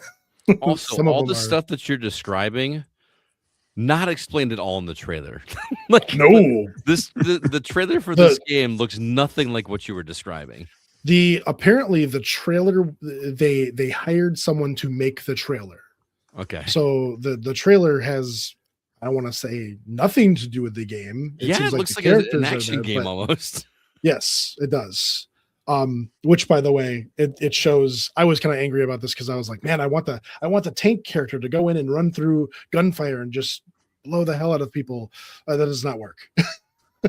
You can't have one overpowered person to go in or whatever. There is a system called suppression, and so the more shots that the more times the enemy shoots at your people or you them, they get suppression, and at certain points they get pinned down or suppressed or whatever. They don't want, like, because everything is supposed to be happening in real time, kind of like when D&D, what are our fights called? Encounters. That thing. The encounters last like a minute, but maybe they were several turns long. Maybe you moved a bunch of times. So this is supposed to be a real-time encounter. It's only supposed to be a couple minutes long, and so everything is supposed to be happening, really, really fast. Gotcha. So your team gets shot at, they get suppressed, they start losing action points. They kneel down. If they get pinned down, they lay down, and the only thing that they can do at that point is crawl away, which is terrifying. But even in some of the biggest armors that should prevent any kind of damage to a person, as long as they're getting hit or getting shot at, they will still get suppressed. But this game is, again, it's supposed to be an early beta, I think. I don't know, it's an early access, but I might say something to them because there's a weird mechanic where you as a squad are a very small target to hit. But if you get into a tower, which puts you up above the battlefield so you can see further and shoot further, you're in a tower, but you become this huge target and you don't have a bonus against anything. So it's easier for the enemy to shoot the tower than it would be you. So why would you go in a tower? Why you go into the tower and then all of a sudden you're suppressed and you're taking damage. And so I found it easier just to stay on the ground and stay low and try to maneuver around things. But sometimes the tower is nice to see things, but man, I cannot get my head away from Menace. Sounds like you're digging it. And speaking of early access, it's $39.99, but it is on sale right now for $29.99. So if that sounds interesting, you should check out Menace. And how do the meows sound in this game? Terrifying. All right, we got a couple I will other. say if you're a Steam Deck player, Menace is not in good shape right now. So I tried the demo out. Not a good experience. No. Yeah. No. Bummer. But all right, we got a couple other games to share with you that we reviewed. Actually, some of our contributing writers stopped by, so we're going to check those out for you guys right now. Thank you, as always, gentlemen. It's always great to hear from our contributing writers. Before we move on to our topic, I want to remind everybody about where you can follow the Gaming Outsider if you'd like to join our communities. Facebook.com/groups/the GoCast. I mentioned at the top of the show. Also, our Discord. We've got a link in the show notes for that. We got a couple new members to say hello to. First off, Lukewarm Riffle joined us. And also, Jake, you're going to love this. Guy goes by the name of Darkwing, joined our Discord server this week. Do you know who this is, Jake? No. This is Keegan, who we ran into at the concert on Wednesday. Hey, so we went to see Motion City Soundtrack in Milwaukee at the rave, and we just chummed up with this dude named Keegan that was really cool to hang out with. And we talked about the Gaming Outsider, and he joined our Discord. So welcome, Darkwing. Sorry if I just called you out by your real name, but had to give you a shout out. Also, if you get a chance, do us a favor and review the Gaming Outsider wherever you listen to shows. Apple Podcasts, Spotify, wherever you do. It helps us get the word out about that. We'd love to get more ears on the show. Lastly, our website is thegamingoutsider.com. You can find all of our written content, all of our episodes. That includes Thomas's review of Whirllight No Time to Trip. He is really enjoying that game quite a bit. And last thing I will say, I got to tell you guys, I haven't mentioned this in a couple weeks, but Zach and I are going on an Alaskan cruise this July. We're going to be going on a cruise together, and we've been talking about it. It's kind of it's not just the two of us. It is a combination Gaming Outsider, Hollywood Outsider get together with listeners of both podcasts, and everybody is invited. If anyone wants to go, there are links in the show notes if you'd like to join us. However, I learned today something very, very cool, because our producer, Kevin Honeyford, who has a insane fear of sharks, is going on the cruise with us in July. So Kevin and his wife are going to be going on the cruise with us, which means, Jake, it's your turn, buddy. I'm just saying, it's your turn. Now you gotta go. Now you gotta go. So I'll look and see what I can do. I went to chat with Kevin about some deep Sonic lore in person. Oh my goodness, there's gonna be so much alcohol imbibed. If Kevin comes with us, it's gonna be great. Maybe he'll give you a level 11. Russell, you like 7. Cruises?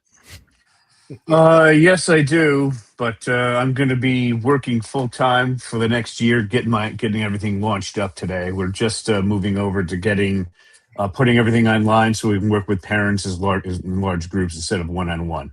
Gotcha. Well, it's been 25 years in the making, so finally found a way to make it simple enough for parents to teach their kids.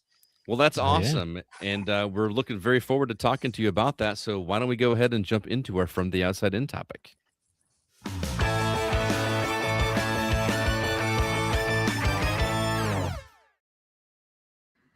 All right, Russell. So I have been very eagerly anticipating this conversation because I'll admit, I know this is going to be a crazy thing to admit as an educator, that I'm kind of ignorant when it comes to dyslexia.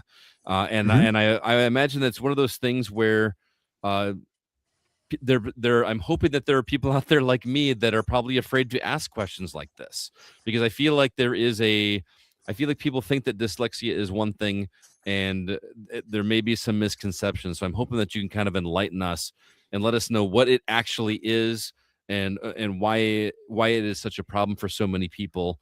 And then we'll get into how, what you're doing to help curb some of that. So I'm going to give you the floor here. So the big thing that, just so people know what dyslexia is, this is the top book in the field. It's called Overcoming Dyslexia by Dr. Sally Shaywitz from Yale. And that's dyslexia. So do you see the back part of the normal brain? You have all this massive neuroactivity. So Russell, I'm just going to give you a heads up. Our normal audience doesn't have video, so the majority of our listeners are just listeners. So you're going to have to probably paint a picture for them. Okay, sure. So I'm just going to point that out. You see how the back part of the normal brain has massive neuroactivity? Right. Yes. Now, do you see how the back part of my brain is like next to nothing? Yes. Yeah. But the front part of my brain is about 2.5 times overactive. Right. Gotcha. Okay.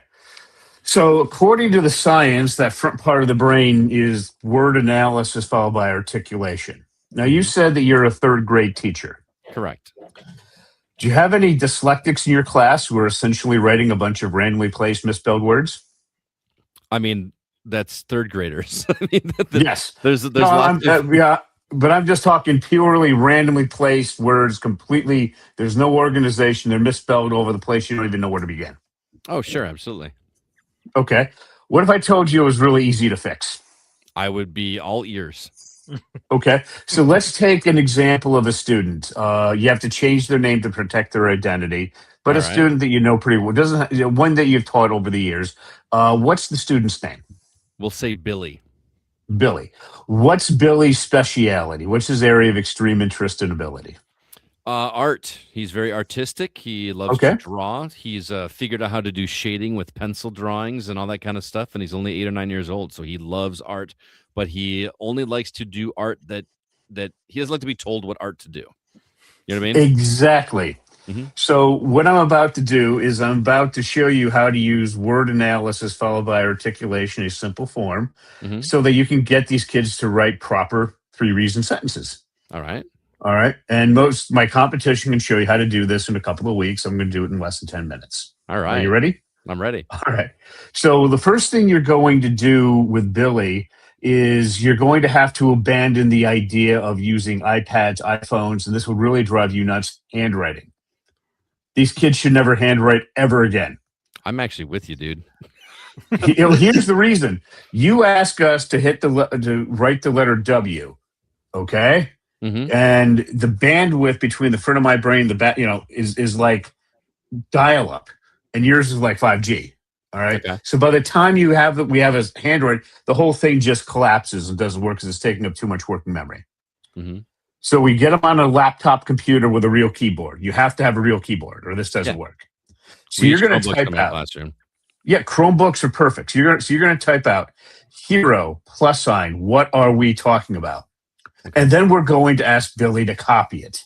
And you're probably freaking out. We can't copy. That's not allowed. Professor James Collins, Strategies for Struggling Writers, Default Writing Strategy of Copying. It's fine. So he copies it. Yeah. Then we're going to switch out hero for Billy.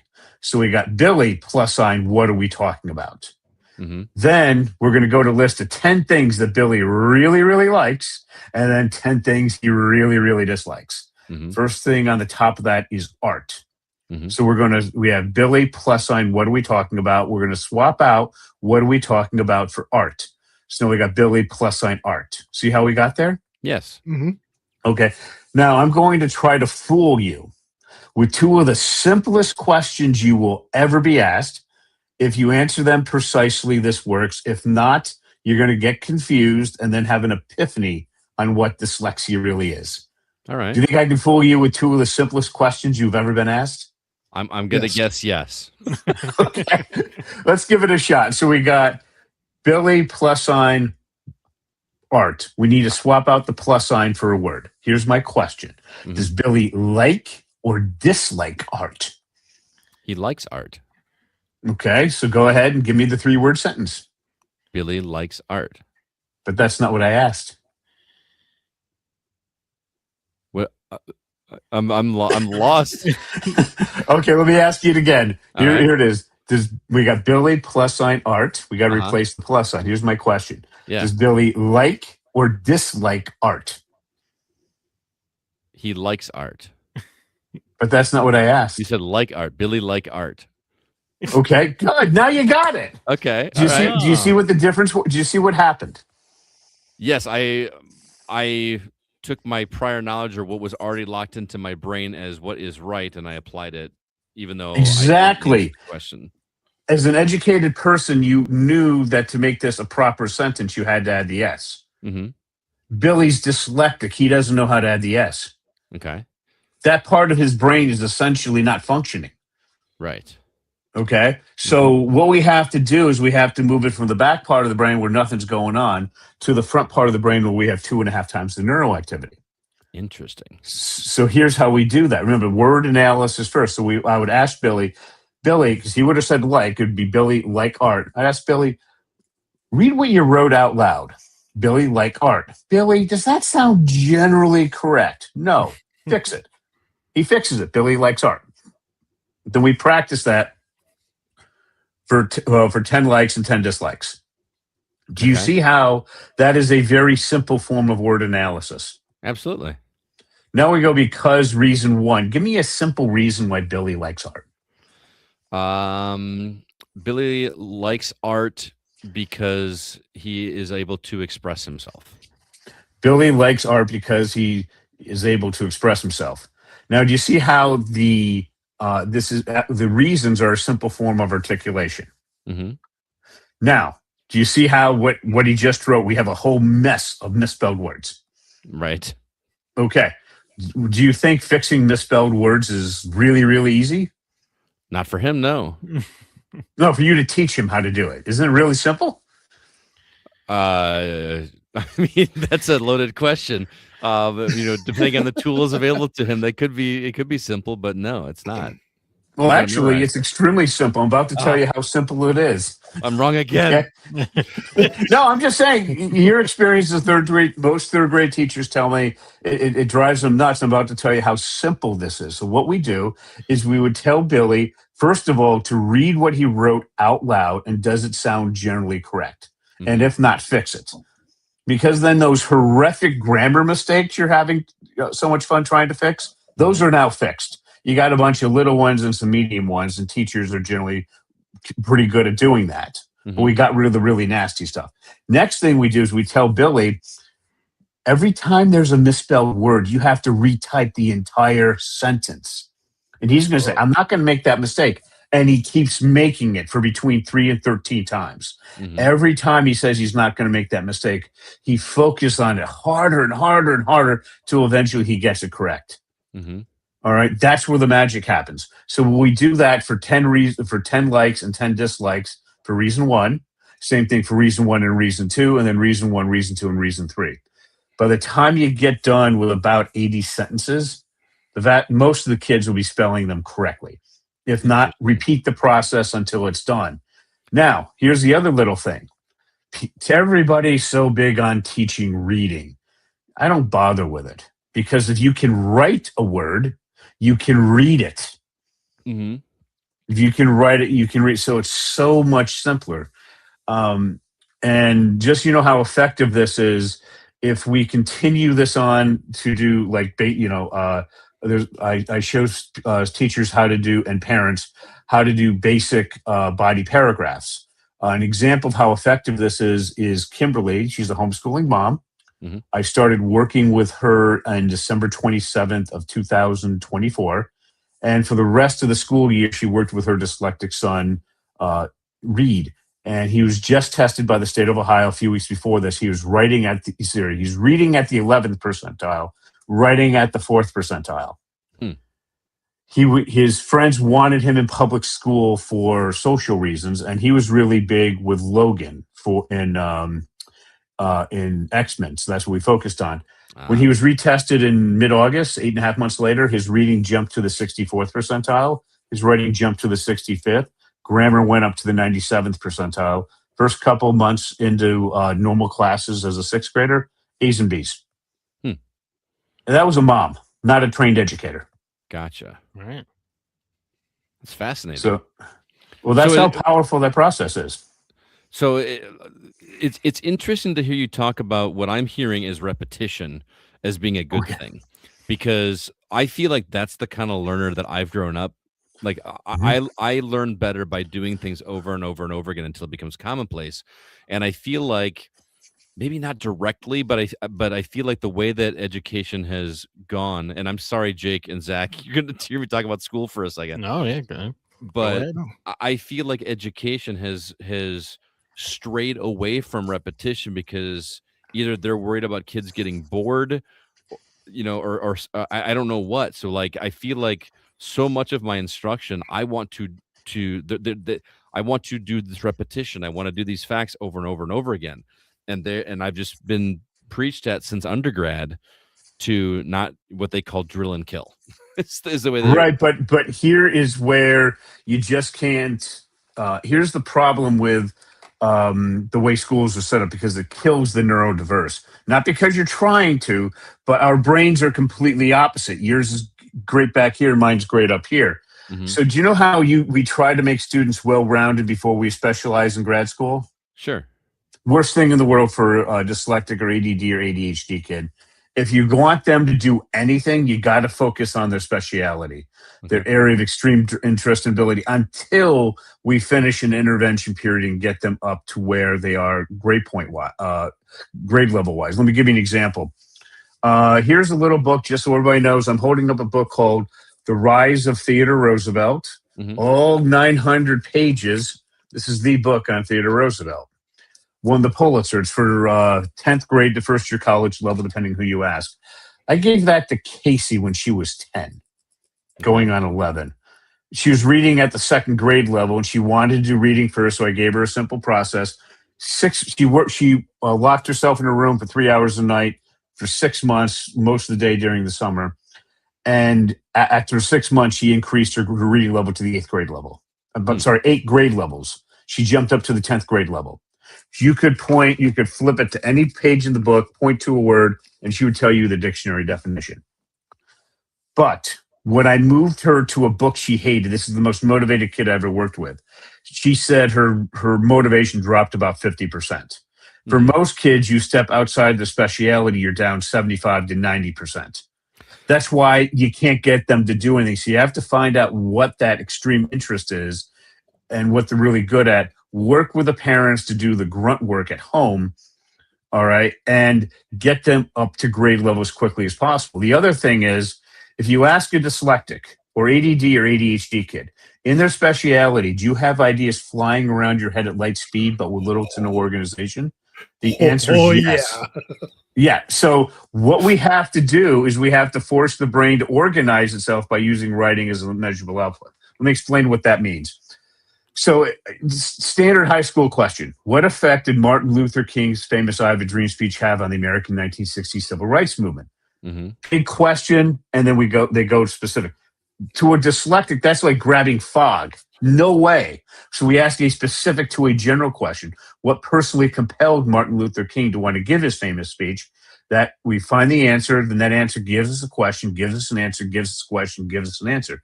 That forces the brain to organize itself by using writing as a measurable output. So to get these kids really quickly up to grade level, focus on their speciality, get a book and an audio book, the same one. That's a couple of grade levels where you want them to get to. Teach them from the specific to the general, word analysis followed by articulation. You're kind of blowing my mind a little bit. In fact, you're blowing not just my mind, but also some of our listeners. I'm going to read a comment here from Aaron. He says, does this method jumpstart activity in the area of the brain that isn't firing as much, or is this a form of changing the individual's overall thought processes toward reading and writing?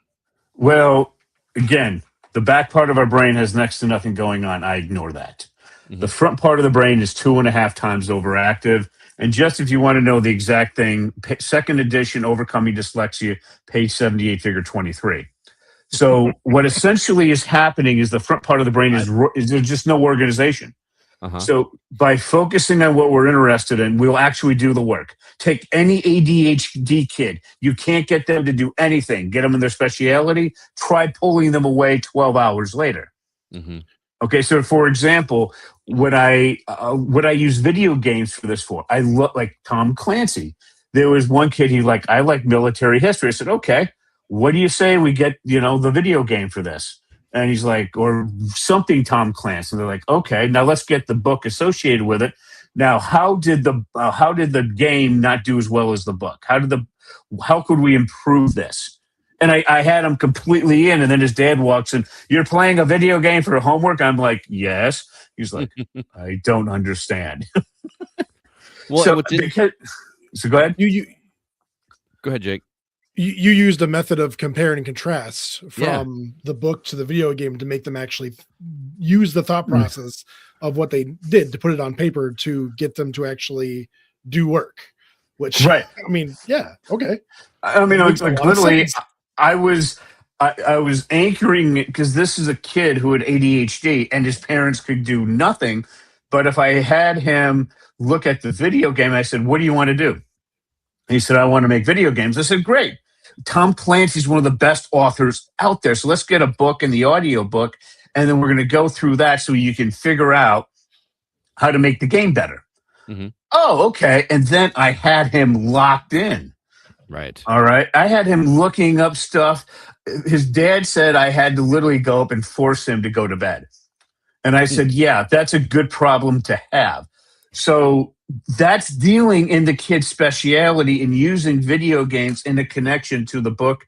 And we have an audio book because that's what I use to help them learn to read and write by going through that. So we do that. The other thing is we have to teach from the very specific point going outwards. All right. And then word analysis followed by articulation. Now, so just a question. Can I add one other question really quick? Sure. What's fascinating to me is that what you're describing about finding that kid's strength is, in my opinion, the correct use of differentiation. Because the way that I have, to me, every time that I am told to differentiate for my students, it always falls into the trap of we're just going to differentiate based on their level, where they are academically. And to me, differentiation has always been looking at that whole model of what kind of a learner is this kid?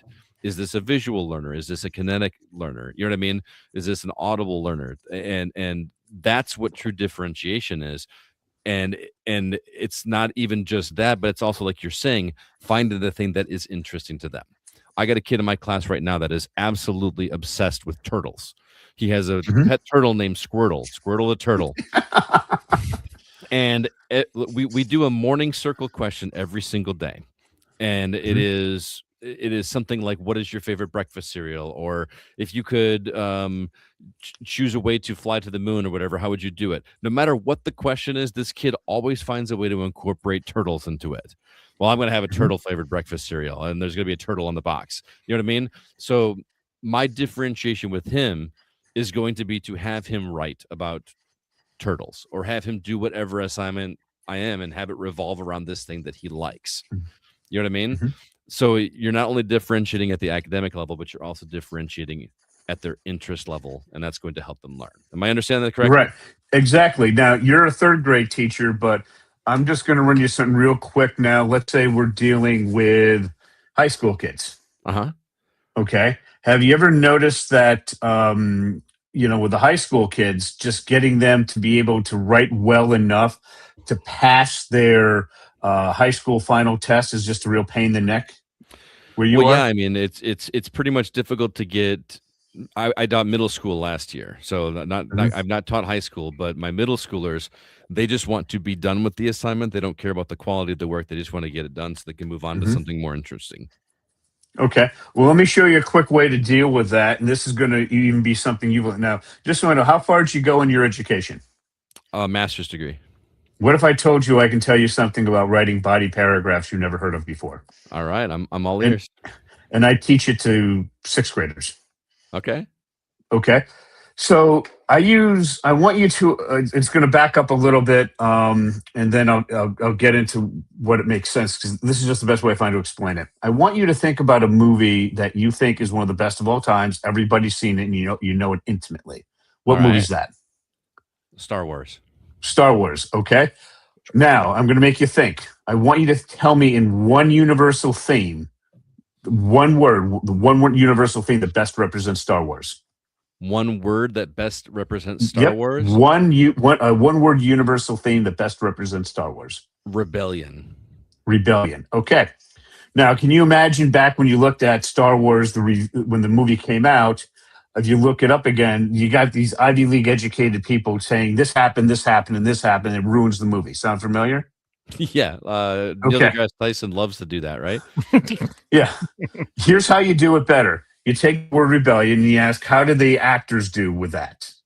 All the ones you're interested in. How did the director do? How did the screenwriter do with the universal theme of rebellion? Then you write up your review. Everybody can see if they want to see it or not, but you haven't ruined it for them. Here's the problem. Rebellion is such a broad universal theme, you can't laser focus. You can only do general. So let's go back to high school. I use this for middle and high school kids. Standard Shakespearean writing. You have a hero. Hero wants to do something based on one or more universal themes. You have an ultimate villain, a person, concept, or a combination thereof, trying to stop the hero from accomplishing their goal. They have conflicts that build between Act 1, Act 2, and gets resolved in Act 3. Sound familiar? Yeah. Okay. Here's how we simplify this. We have a hero. Hero wants to do something. We have the kids type out what the hero wants to do. One sentence, one paragraph, a bunch of paragraphs, whatever. For each sentence, you find the most important word. Then if you have a lot more than one sentence, then you find the best, most important word. That is the base universal theme. Here's the problem. Just like rebellion, it's broad. We need to get something much more precise, what's in your head. So we go to thesaurus.com and then we look at five synonyms, 10, the whole level, multiple levels, whatever you want to do. And you're trying to find the word that best represents what's in the kid's head. So then I'll have them type out the word and then type out their definition from Merriam-Webster's online dictionary. Not copying and paste, typing it out, the word and the definition. And I hear teachers and parents all the time, my kid won't do that. Well, if it's in their speciality, they will. Okay? As they type out the word and definition, at some point, they're going to know that. I have kids doing this at 10 and 11. At 16, 17, they're taking their SATs or their ACTs, the vocabulary section is just a verbal test. And they already know, they remember 70, 80% of what the definitions are. So you go ahead and do that, and then you find the word that best matches what's in their head. That is much more, that's your universal theme. That is much more focused. So we can now laser focus on what the optimum villain is, be it a person, a concept, or some combination there too. And then we take that and put that together into a sentence. You see how that's a more evolved form of word analysis? Absolutely. Then we're going to go because reason 1, 2, and 3. Let's just take one reason. We type out as best the reason we can. Then we go and we reduce that reason to a simple one-word universal theme. Then we go back to the script of Star Wars. We'd find a quote dealing with that universal theme at the beginning of the script, one near the end. We put those two together. Now we have 2 quotes. Then we create a topic sentence from that quote, from those 2 quotes. We create a topic sentence. Now, do you remember back in your master's work that it was really hard to connect, to have a good flow from your topic sentence to your data, be it statistics, a quote, or whatever? Yeah, absolutely, because I was taught the other way around, that you'd write the topic sentence first and then follow up with it afterwards. Well, here's how you connect your quote. This is how you connect your topic sentence with your data. In our case, 2 quotes. Have you ever thought of applying a warrant to a body paragraph? A warrant? A warrant to a body paragraph.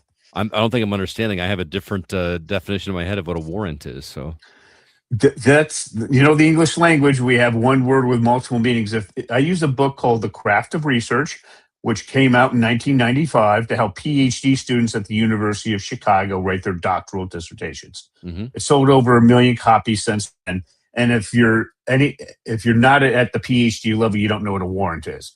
A warrant connects the topic sentence with the quotes by answering a how and why question. Oh, sure. Okay. I've not heard it use that terminology before, but I'm familiar. Okay. Yeah. Well, that's specific. Yeah. So you put that together. There's some obvious things. In our paid courses, we show you the rest of the steps, but that's basically how you do advanced paragraphs. Sure. And university professors that see a 7th grade dyslexic doing that, compared to his senior brothers who's an AP English, you look at it and goes, "Oh, that kid's using a warrant. This is at the college level." He thinks it's technically more evolved than what an AP English high school kid can do. Interesting. Okay, that's how powerful that is. So in less than a half an hour, I showed you how to do basic sentences and then how to do high school level body paragraphs. That's fascinating. Well, Russell, I got a comment from one of our listeners that I wanted to share with you, and I'm hoping you can comment on. Mindy G says, and I quote, "As someone who lives with dyslexia, this topic is very close to my heart. Growing up, I was constantly told I wasn't trying hard enough or that I just wasn't smart. No one stopped to consider that my brain might work differently than others. When I was in school, dyslexia wasn't understood the way it is today. There weren't conversations about learning differences or support systems for those learning differences. There was just frustration from teachers, adults, and from me. I carried a lot of shame for something I didn't even understand. So when I see dyslexia described as a, quote, superpower on the dyslexia classes page, I am intrigued. My experience wasn't magical. It was hard. I'm genuinely curious what makes it a superpower." Can you answer that question for her? Sure. Give you an example. I went to law school to learn to read and write with a 1st grade reading level and writing level. To law school. 2nd day of contracts, I'm called on. Things just focused for the first time in my life. I didn't respond as a student. I responded as the professor's equal. He argued with me for 15 minutes. I knew where he was going. He knew where I were going. We couldn't beat each other. I never saw anything like that. When it came time for me to get my original program funded, I was funded by the New York State Senate. We took a bunch of highly motivated dyslexic juniors and seniors with middle school writing skills, 1 class period for the school day. they jumped to average writing ability of entering graduate students. They all went on to college, all graduated, GPAs of 2.5 to 3.6, cost the taxpayers less than $900 a kid. We were 3 times more successful than the best dyslexic college for less than 1% of the cost. What's going on is when is in our educational system, we don't do well until we hit grad school. And then we own the place day one or soon thereafter. Or if you're in the trades, if you're going into something that you're really good at. All right, we have to focus in our speciality. And once we do that, we own the place. So for example, in grad school, people always read faster than me. They always wrote faster than me, but I could process information in orders of magnitude faster than they could. And it just became so freaking unfair. I would read a test question in property, and they're supposed to think for 3 to 5 minutes to answer it. I didn't think for a second. I just answered it, and I got hundreds almost every time. 15 minutes into class, I'm twiddling my thumbs because I'm bored. No, most of the kids can't finish. So it's an extreme superpower when you're in your speciality. You get your brain organized, and we do that we force the brain to organize itself by using writing as a measurable output, and then you just shoot off. And it's such an unfair advantage now. It's especially with artificial intelligence. When I train people how to do the full craft of research, context, problem, statement, solution, my former kids would just go in, they didn't know nothing about AI. They'll just work through that. And within weeks of getting hired, they're teaching their peers how to use AI. All stuff with what they've found to create. So it's an extraordinary advantage once we're adults in our speciality. So that's the trick, is doing it in their speciality. So that's where I want to kind of loop this back into video games a little bit, because that's you talked about the one method where you found that kid's speciality, which wasn't necessarily video games, although he did like to play video games. But his speciality was he liked history about wars and battles and things like that. And so you focused on that, use the video games as a tool to help him compare and contrast. Do you have other examples? How else can video games be used to, I don't even know if remedy is the right word anymore. No, that's what it is. So what I want you to think about the boys that I teach. Predominantly, what is their favorite thing? Video games. And I'm like, okay, let's find out what you're really interested in.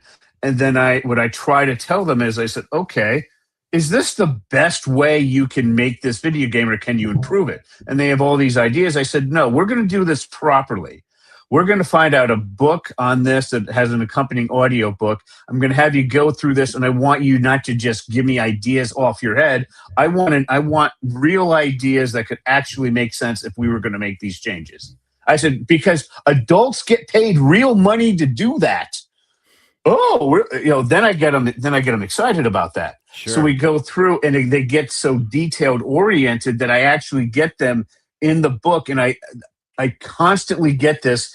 Their dads are like, it's 1 o'clock in the morning on a school night, and they're reading your book, ignoring their homework, doing this. And I said, yeah. And that's a problem, because exactly. I said, I know we gotta tone it down, but they're actually reading. So I literally had to go in some extreme cases to principals and say, listen, the kid's way behind. I know you've been trying to correct this for years. I need you not to assign any homework to this kid until we get things closer to grade level. And as a teacher myself, if someone came to me like that, no problem. Yep. I have my own feelings about homework, to be honest with you. I make the principal make that decision. Sure. Okay. And what I've noticed is at the end is sometimes they'd get heat, and then the kid took their English language arts test and they failed it for years, and then they passed it with like a C to B minus range. And I'm like, yeah, did I do my job? Right. And then after that, then I'm like, you can give them homework again because we got them to grade level. But in that intervention period, I really need the teachers to tone down. Well, I know this. I'm assuming that this isn't the only case where you're using video games with this one kid you talked about. I'm curious, with as many kids as you've talked to, do you get pushback from parents about focusing on something like video games? Because I have so many parents that you mentioned video games. I have a switch in my classroom where I have my room is decorated in video games. And parents to this day still bristle at that because they think that is not anything educational. That's a waste of time. What's it like dealing with that? In my private cases, it was 27 cases out of the hundreds that I've done where we focused on video games. And what I told them is I said, listen, almost all the time the kid had ADHD as well as dyslexia or just ADHD. I said, listen, if we don't play in that speciality, it's not going to happen. Sure. And I can tell you about my failed cases where the kid wouldn't do the work and they're 27 years old and they failed to launch. I'm like, you want your kid to be 30 and in your basement? Dads don't like that one. Okay. Right. So then what I said, what we're going to do is we have to link it into a book and an audio book. And that's why I love Tom Clancy.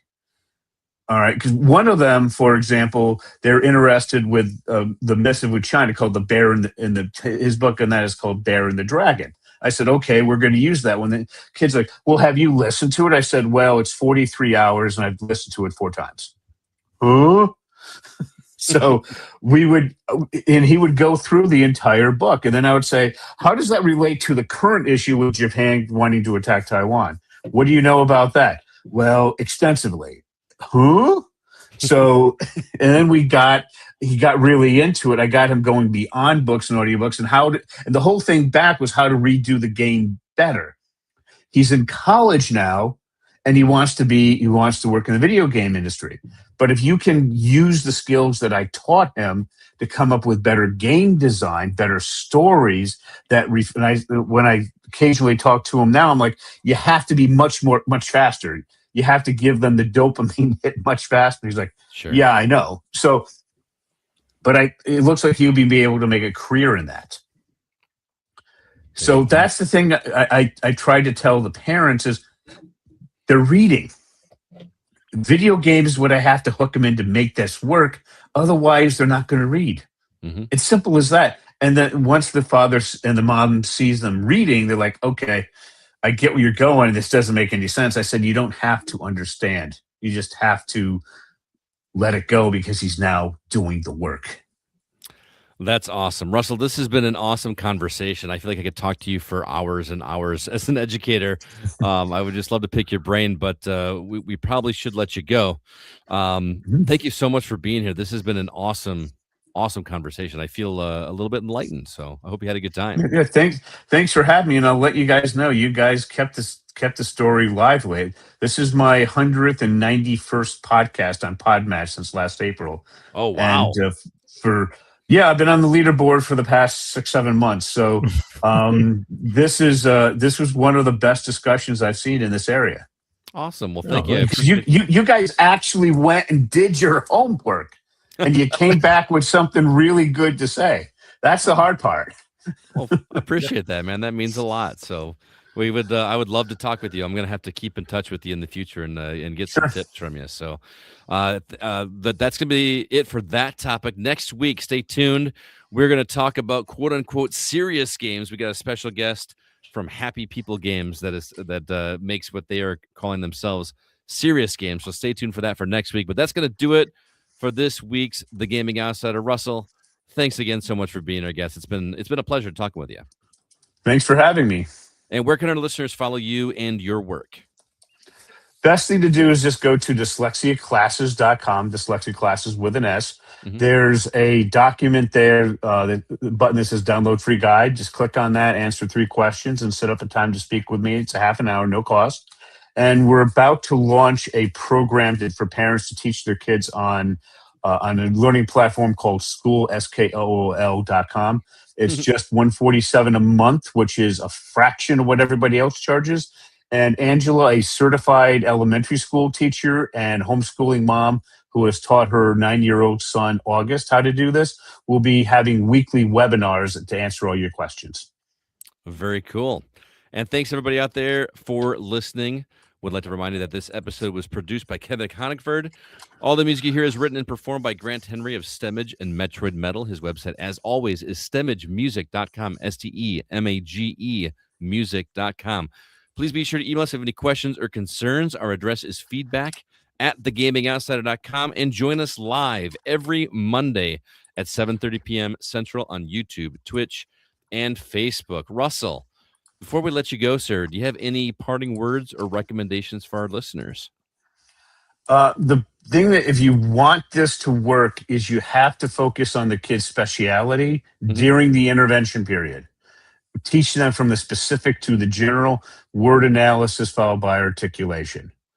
All right. If you do that, it's hugely successful. If you don't, it's the road is just paved. That's hell. And just so you know, we've known about this. The Gowell School has found a solution for dyslexia, and they're celebrating their 100th anniversary right now. So when we were kids, they knew. Very interesting. Aaron from our listener group here says that was amazing. Thank you, Russell. He was very appreciative of the conversation. So, Zach, how about you, man? Anything you want to recommend? Yeah, I played a card game called Morai, where you play as the three fates building lives. And it's a simple card game, and there's like 4 suits, and within the 4 suits is different ages, 0 to 79, mixed all up in between the different 4 suits or whatever. And every game, there's like, each of the 3 fates, birth, life, and death. They have their own like little mini deck you shuffle, and that'll be your rules for the game. And then you have to build these lives according to them. But it's a super simple game that becomes super fun because you need to measure how best to score points versus the phases of life or what have you. And it's also it is interesting, and you get to feel kind of fun of like, look at this, I get 2 extra points if I kill somebody younger than 40. Well, that's a shame. It's a shame to have such a short life, but I need the points. So it's kind of a fun theme for a card game as well. That's awesome. What's it called again? Morai, Moirai. I think that's how you would say that. But super fun and super cheap as well, which is I feel like unusual in today's card and board game market. Agreed. Very good. Thanks so much for that. I got a couple real quick ones. First off, I saw a movie this past weekend called Crime 101. I don't know if you've seen this advertised. Halle Berry. Excellent. Halle Berry. Yeah. Chris Hemsworth, Mark Ruffalo, Jennifer Jason Leigh is even in this. Tate Donovan, who by the way he's getting up there. Holy cow. Wow. But I went into this movie blind. All I knew was my wife wanted to see it. She loves Halle Berry, and she loved the trailer. I was pleasantly surprised. It's a long movie. It's like 2 hours 20 minutes, which I know isn't going to be a problem for you, Zach. But I felt that it had some slight pacing issues for me. But it is worth it to watch this movie just to see the performances. I don't think I've ever seen Chris Hemsworth as vulnerable as he was in this film. It was a really cool performance. Once you get past the fact that he's not speaking in an Australian accent, his American accent, he does well with it, but it just feels wrong. It takes you a second to get there. But sounds like Russell approves as well of Crime 101. Yeah, I would have to say is one of the best movies of that category since Heat came out. Yeah, it definitely feels like one of those heist movies from the 70s, like 60s or 70s. It's got that classic feel to it, but with modern sensibilities. And I thoroughly enjoy. I was just surprised, given the star power. I never saw any preview. I knew nothing about it until I just saw it listed. I was like, "What the heck? How do you get all these star power in there? And you're not marketing the movie?" Yeah. Good recommendation. I really, really appreciated it. One other quick one. I've done this one before, but I had to give a shout out to the band Sincere Engineer. It was one of the opening bands that Jacob and I saw this past Wednesday. But I know I've talked about them in the past, but I really like this band. And I got to meet the lead singer afterwards, and she did a really nice thing for me. I asked her if she would mind saying hello to one of my students who is a massive rock fan. So I got a video that I was able to give to my student that says, "Hi, so-and-so, this is Deanna from Sincere Engineer." Just very sweet that she was willing to do that. And so check them out. They got a great song called A Touch of Hell. That is my absolute favorite song by them, but that whole album is fantastic. So Sincere Engineer is the name of the band. All right, well, that's going to do it. Thank you so much, Russell, for being here. Thanks to Zach and Jake for being here. Until next week, I am Scott Clark with Zach Parkerson, Jacob Gunderson, and we are the Gaming Outside. And remember, there's no such thing as a bad game, just games that aren't for you.